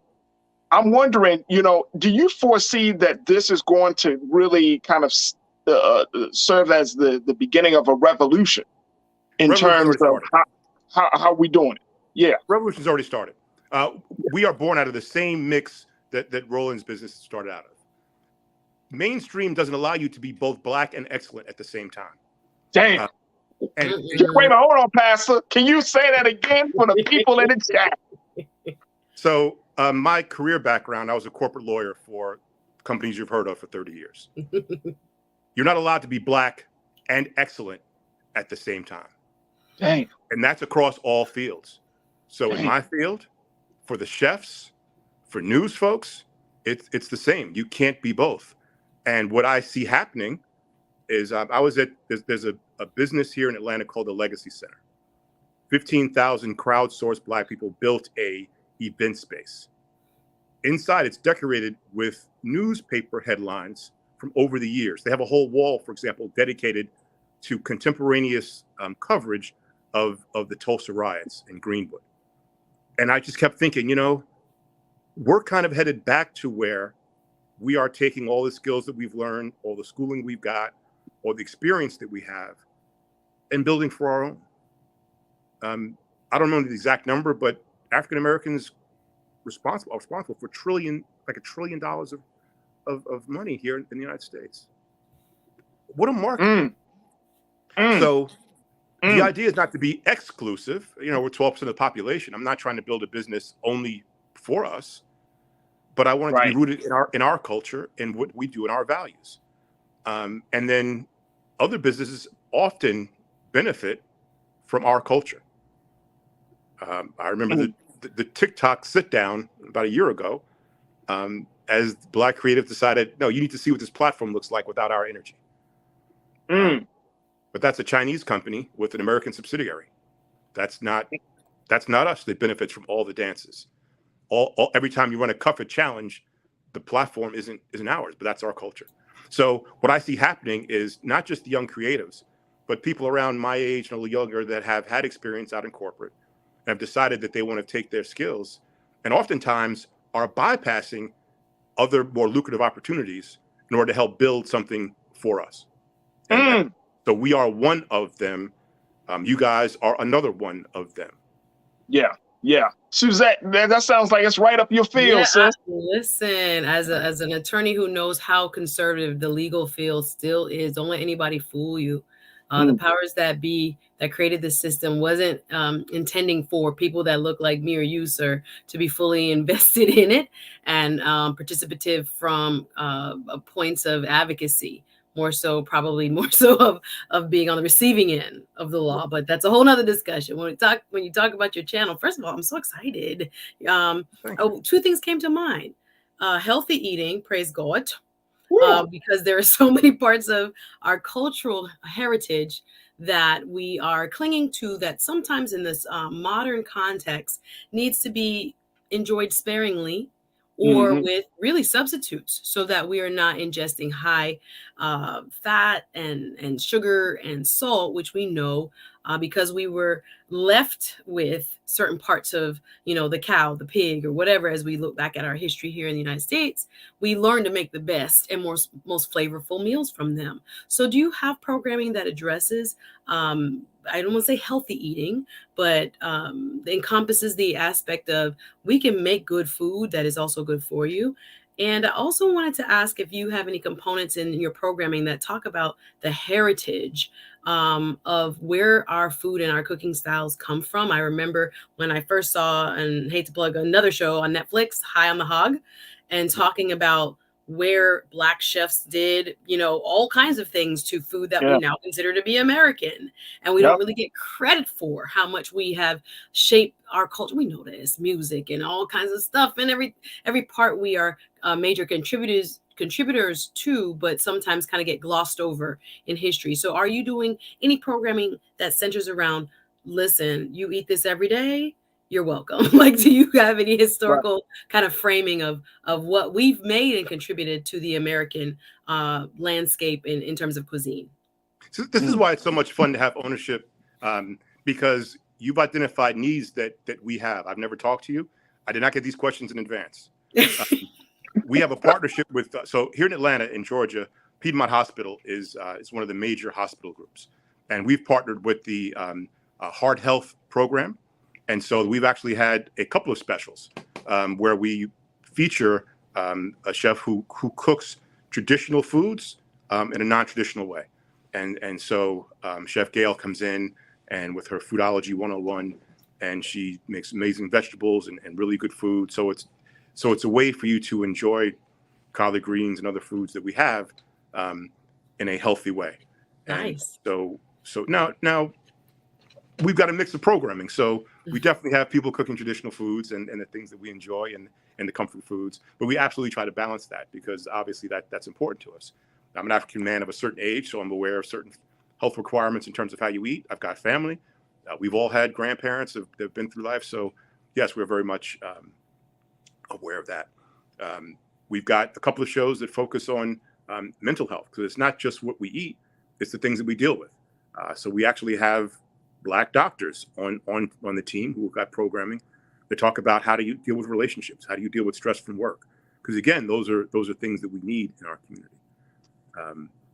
Chef Bella Jones actually believes and channels the ancestors, and so we have a show on Black food history with her, and she breaks down where some of your favorite recipes come from, and she is completely authentic and doesn't hold back when she talks about whether they were enslaved people who created recipes, where they were enslaved people who helped write cookbooks and teach and taught the people who get credit for some of these recipes. And she breaks all that down for us. So yes, these are the kind of things that we talk about.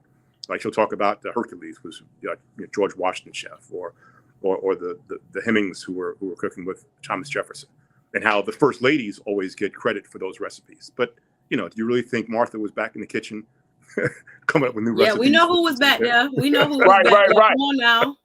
Right. So we talk about that. There's a move apparently to erase a lot of the history, and if you don't own the platform, you can't really say much about it. But if it's your platform, tell your own story. Tell your own story. You got that exactly right. So that's what we're doing. Hey, Devo, what been some of the big challenges for you and for the Food and Lifestyle TV that you had to overcome? And can you share a couple of lessons that you with our audience, who are mostly made up of Black folks from across this country that are tuning in today? And I'm sure thousands more are going to be tuning in on the replay. I know that for sure. So what are some of the big things that you want us to learn as you grow this? Because as much as you are doing some great work, we're doing great work here at Black Star Network, you're doing great work with Food and Lifestyle TV. I come out of the Black media space. I understand that that has been the crux of my time in media, has been Black media. But sometimes as much as we're doing all these great work, some people still will say that's not enough or it's not as valuable. So talk to us a little bit about some of those lessons that you learned and really letting people know why it is important that they invest, take the time to watch the network, invest in the network, and support the network overall. Well, so the first challenge was a very personal one. So you see, I've got a gray beard, but new media is younger. So the challenge was, I'm here with my business partner, Jay Young. He doesn't quite have the gray beard, but we're similar in age. When I was first exploring the business, I attended the NAPCA convention in Miami. That's where people who produce TV shows go to meet with networks that buy TV shows, and it's a marketplace. And this is the time when the industry was changing. Cable had been king, but you could tell that things were going to be going a different direction. And there just were very, very few African Americans in ownership. And so I was thinking, wow, the entire industry is about to change. And even after it changes, we'll be kind of in the same position that we're in. So I understood that we had to be new, to be trailblazers, but then would my sensibilities match the young audience? And so we overcome that by bringing in, including, and empowering the people we want to reach. So while we own the business, the young chefs we work with are very much empowered to give us suggestions. When we do their TV shows, we don't just tell them what to say or do. We reflect off of how they talk, how they want to present themselves. One of the first things you learn is that chefs don't really like wearing chef coats. So, we're like, that's well, interesting. So if you don't want to wear a chef coat, you want to wear an apron, you want to wear your outfit, do you? And so what happens is they speak directly to their audience. If you have a group of friends, somebody might be an athlete, somebody might be corporate, somebody's a chef, but you're all still friends. Being a chef doesn't take you out of the culture, out of your circle. So we allow them to come in and bring their circle and bring their feel and their vibe into the studio, into the kitchen. And so that was how we overcame the first challenge. The other thing is interesting point that I want to speak on, which is that you can build a successful business by doing the right thing and being good to people. You know, you always see these lessons that in order to be successful, you've got to stab people in the back and you've got to play hardball. And actually, no, you don't. Have principles, live your principles. As a leader, espouse those principles and teach it to the people that you work with, from your vendors to your talent, to the folks that you're in the trenches with. And you can actually build a culture of supportive people, of interactive people, of feedback. So that when people come to the studio, they say things like, this is good vibes. It feels like family. But that's intentional. So that was something that when we started, we weren't sure, you know, if having good vibes and good feelings was going to be good for business. But that's what we wanted to do. And that was successful. It's very successful. Hey, Keenan and Ariel, I want to share to my team, if they can pull up foodandlifestyletv.com, I want y'all to take a look at look at this, man. Look at the website here. I mean, this is just dope. This is just dope. Just the number. And if you can scroll down to the bottom very quickly, team, because they have like a listing of all of their programs. And folks, I would highly recommend that y'all check out Food and Lifestyle TV. Take a look at that. They got a number of programs, Black chefs. These are folks in the culinary space that you probably wouldn't see on any other platform, right? You probably would hear about it here and there, but you got a platform for Black chefs. And of course, you know, as we do on this show and on this platform, you know, we highlight Black excellence in the kitchen. We highlight Black excellence. And of course, you got to pay because you got a membership plan. Because this stuff ain't free, Suzette. No, production has costs. January Part 1. of growth. Let's go. It's a business as well. Yes. January 1, we're accepting subscriptions. So you can sign up now for emails. There'll be a day one discount. But absolutely. This is exactly. And look, let me just tell y'all, this is my personal philosophy. If Black folks don't put other Black folks on, then what are we doing? You see what I'm saying? Like, the reason I wanted to have you on the show, because I wanted to highlight the work you're doing. And I'm not worried about, look, y'all support Food and Lifestyle TV. You can support Black Star Network. You can support, you know what I'm saying? Like, you can support. The fact is, I'm personally tired of Black folks, Black companies being at odds with one another for white dollars. Wow. Right. And we're not lifting each other up. And Suzette, you work in the TV space as well. You see it just as much as I see it. Roland talks about it tremendously, extensively. So, you know, and we're at this place in our culture where we have to lift each other up. I don't care where your dollars go to. They can go to Devo, they can go to Roland and us here at Black Star, they can go whoever. But if you're supporting a Black platform, then you're doing what you're supposed to do. And we'll get those blessings back, man. I think that's the other part about it too, Devo, in terms of, you know, like the support that you get. I'm sure that with your production costs, I'm sure with your chefs, they could, and I think you said it earlier when you talking about they've passed up lucrative opportunities to be in the space with you. And I mean, we just got to make that sacrifice, because it can't just be about the almighty dollar when you got a whole culture of people that are yearning for Black programming, yearning for Black food TV, yearning for Black news TV. There's got to be more than just the almighty dollar. There has to be a spirit, a love there to connect with one another, because this is truly for the culture. You know, I'd like to jump on that because I don't think they have to be exclusive. I don't think that's what you're saying.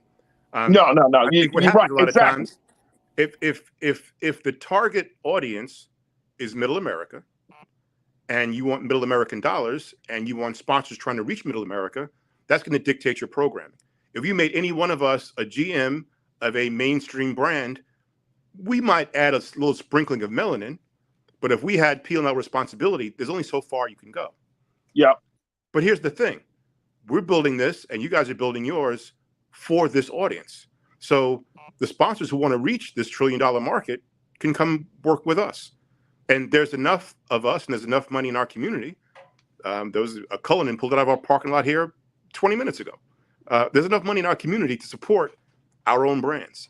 And what you referenced early on, that's starting to happen. One of the things that we're starting to notice too, and I think our PR, Charlotte, had a chance to connect us together. There's this new movement of African-American spirit owners. And during the pandemic, a lot of folks left corporate to create their own wine companies, their own tequila companies. And there's this sense that, well, if I'm going to go to the liquor store and get a bottle anyway, let's face it, most liquor tastes kind of similar. So it's just as easy to pick up an African-American owned brand as it is to pick up one of the other known brands. And so we've got this Drink Black initiative where we're starting to highlight African-American owned spirits. That doesn't mean you can't drink something else. We're pretty open around here. We're not exclusive, but certainly if all of us started to have a bottle or two, you could support a lot of businesses, and now they can hire our folks. We can market to our folks, use our language, and people don't have to choose between being Black or excellent. There it is. There it is. Devo, I gotta let you go just for the interest of time, but I truly, truly appreciate you, brother, so much. And more importantly, the great work that you guys are doing at Food and Lifestyle TV, because it's given us a space of to see Black excellence in the kitchen. And so I thank you, brother. I really, really thank you for being on the show with us today. And I know Suzette is going to be coming down to Atlanta very soon to try to get some good home cooking. Let's go. Hey, hit us up. I'm going to add my little island spice. I'm going to put my little island spice. I was going to ask you, do you have any Caribbean or chefs that got a little island flavors going on? We absolutely do. And we're in a time, but we're big on the diaspora. Nice. I can't wait to check you guys out. Yeah. The language we speak depends on which boat stop we got off on, but we all come from the same family. Hello, somebody. Let's go. So we absolutely we got some island correspondence. We filmed in Jamaica. Nice. Yes, absolutely. That's beautiful. Well, I can't wait to try some recipes. They told me I can't really cook like that, but we're working on it. Praise God. But thank you. Put your shoulder to shoulder with somebody. Foodandlifestyle.com. January 1, subscriptions available. Thank you very much. I appreciate it. Hey, I appreciate you, Devo. Thank you so much, brother, for being on the culture and being so good for the culture. Thank you, dear brother. Right now. All right. Man, oh man, Suzette. This has been amazing. That's what it is. That's what it is. Are we done? Yeah. All right. Suzette, I appreciate you, sis. Thank you so much for tuning in. And more importantly, we're expected to see you every Wednesday more often. So you are officially a contributor. Folks have enjoyed your commentary, Suzette. Folks have certainly thought that your analysis was on point. So I'm just so happy that we were able to make this happen for you today. Oh no, you're amazing, and I'm just excited to add to this wonderful platform where we could just make ourselves kind of more aware of what we're doing, why we're doing it, and how we can improve. Just like this last gentleman, if we want good Black content, we got to support good Black content, and that used to be at the fore of our minds. We have to kind of readjust and make it our North Star again. How am I spending my money? You spend money every day. How are you spending it? And are you using it with intention? Hey, once we start doing that, let's go. We're rebuilding the Black culture into what we want it to be. So thank you for having me. This was fun. Oh, absolutely. Absolutely. Thank you for being on, and thank you for your expertise and analysis. And we look forward to reconnecting with you next Wednesday, God willing. And more importantly, thank you for being so good for the culture, Suzette. Thank you. Oh, thank you for everything you're doing and for allowing me to kind of contribute to what you already had going on here. So I'm excited. This was a lot of fun. Can't wait to do it again. Absolutely. Talk to you soon. Thank you. All right, folks, that's going to do it for us here on The Culture. Thank y'all so much. So happy to be back and joining you live. But thank you so much for tuning in. If you want to get more information about food and culture, food and lifestyle, make sure y'all check out the website. And then on that point, make sure y'all go to our website at blackstarnetwork.com, where we're always streaming something. So many of you have joined us, and I think I saw it from my sister Janelle or one of our other culture crew members talking about, since Brother Roland did that fantastic election night coverage, that our subscriptions, our subscribers have gone up crazy numbers. So for all of those who are just tuning in to the Black Star Network, to the culture in particular this afternoon, welcome, welcome, welcome. We truly appreciate you. And we hope that you find that this conversation and these discussions and this platform is suitable and more importantly, qualifies for your support. So make sure y'all go to our website today at blackstarnetwork.com and make sure you download the app for free, subscribe to all of our, to Brother Roland, to all of the platforms, and more importantly, make sure you friend Black Star Network on IG and Twitter. And while you're on social media, make sure y'all friend me. I'm looking for some new friends. You know, my account was hacked on IG. I was a little bit more popular, not so much, but I am looking to get so many more people on to my account. So y'all can check me out at The Real Farajii on IG and Farajii on Twitter. And let's continue to build the community of the online culture crew. Folks, we got some dynamic people coming on tomorrow and Friday. We got another dope culture crew member. She's going to be joining us on Friday. Very, very excited and looking forward to having her insight as well. So just stay tuned. A lot of great things continue to happen here on The Culture. But stay tuned. Up next at 6 p.m. Eastern Standard Time, as always, is RMU, Roland Martin Unfiltered. Make sure y'all tune into that. And as always, never be afraid to challenge what's wrong. Stand for what's right while being yourself in the process. God willing, we'll talk tomorrow for another exciting edition of The Culture right here on the Black Star Network. Have a great afternoon, everyone. Peace.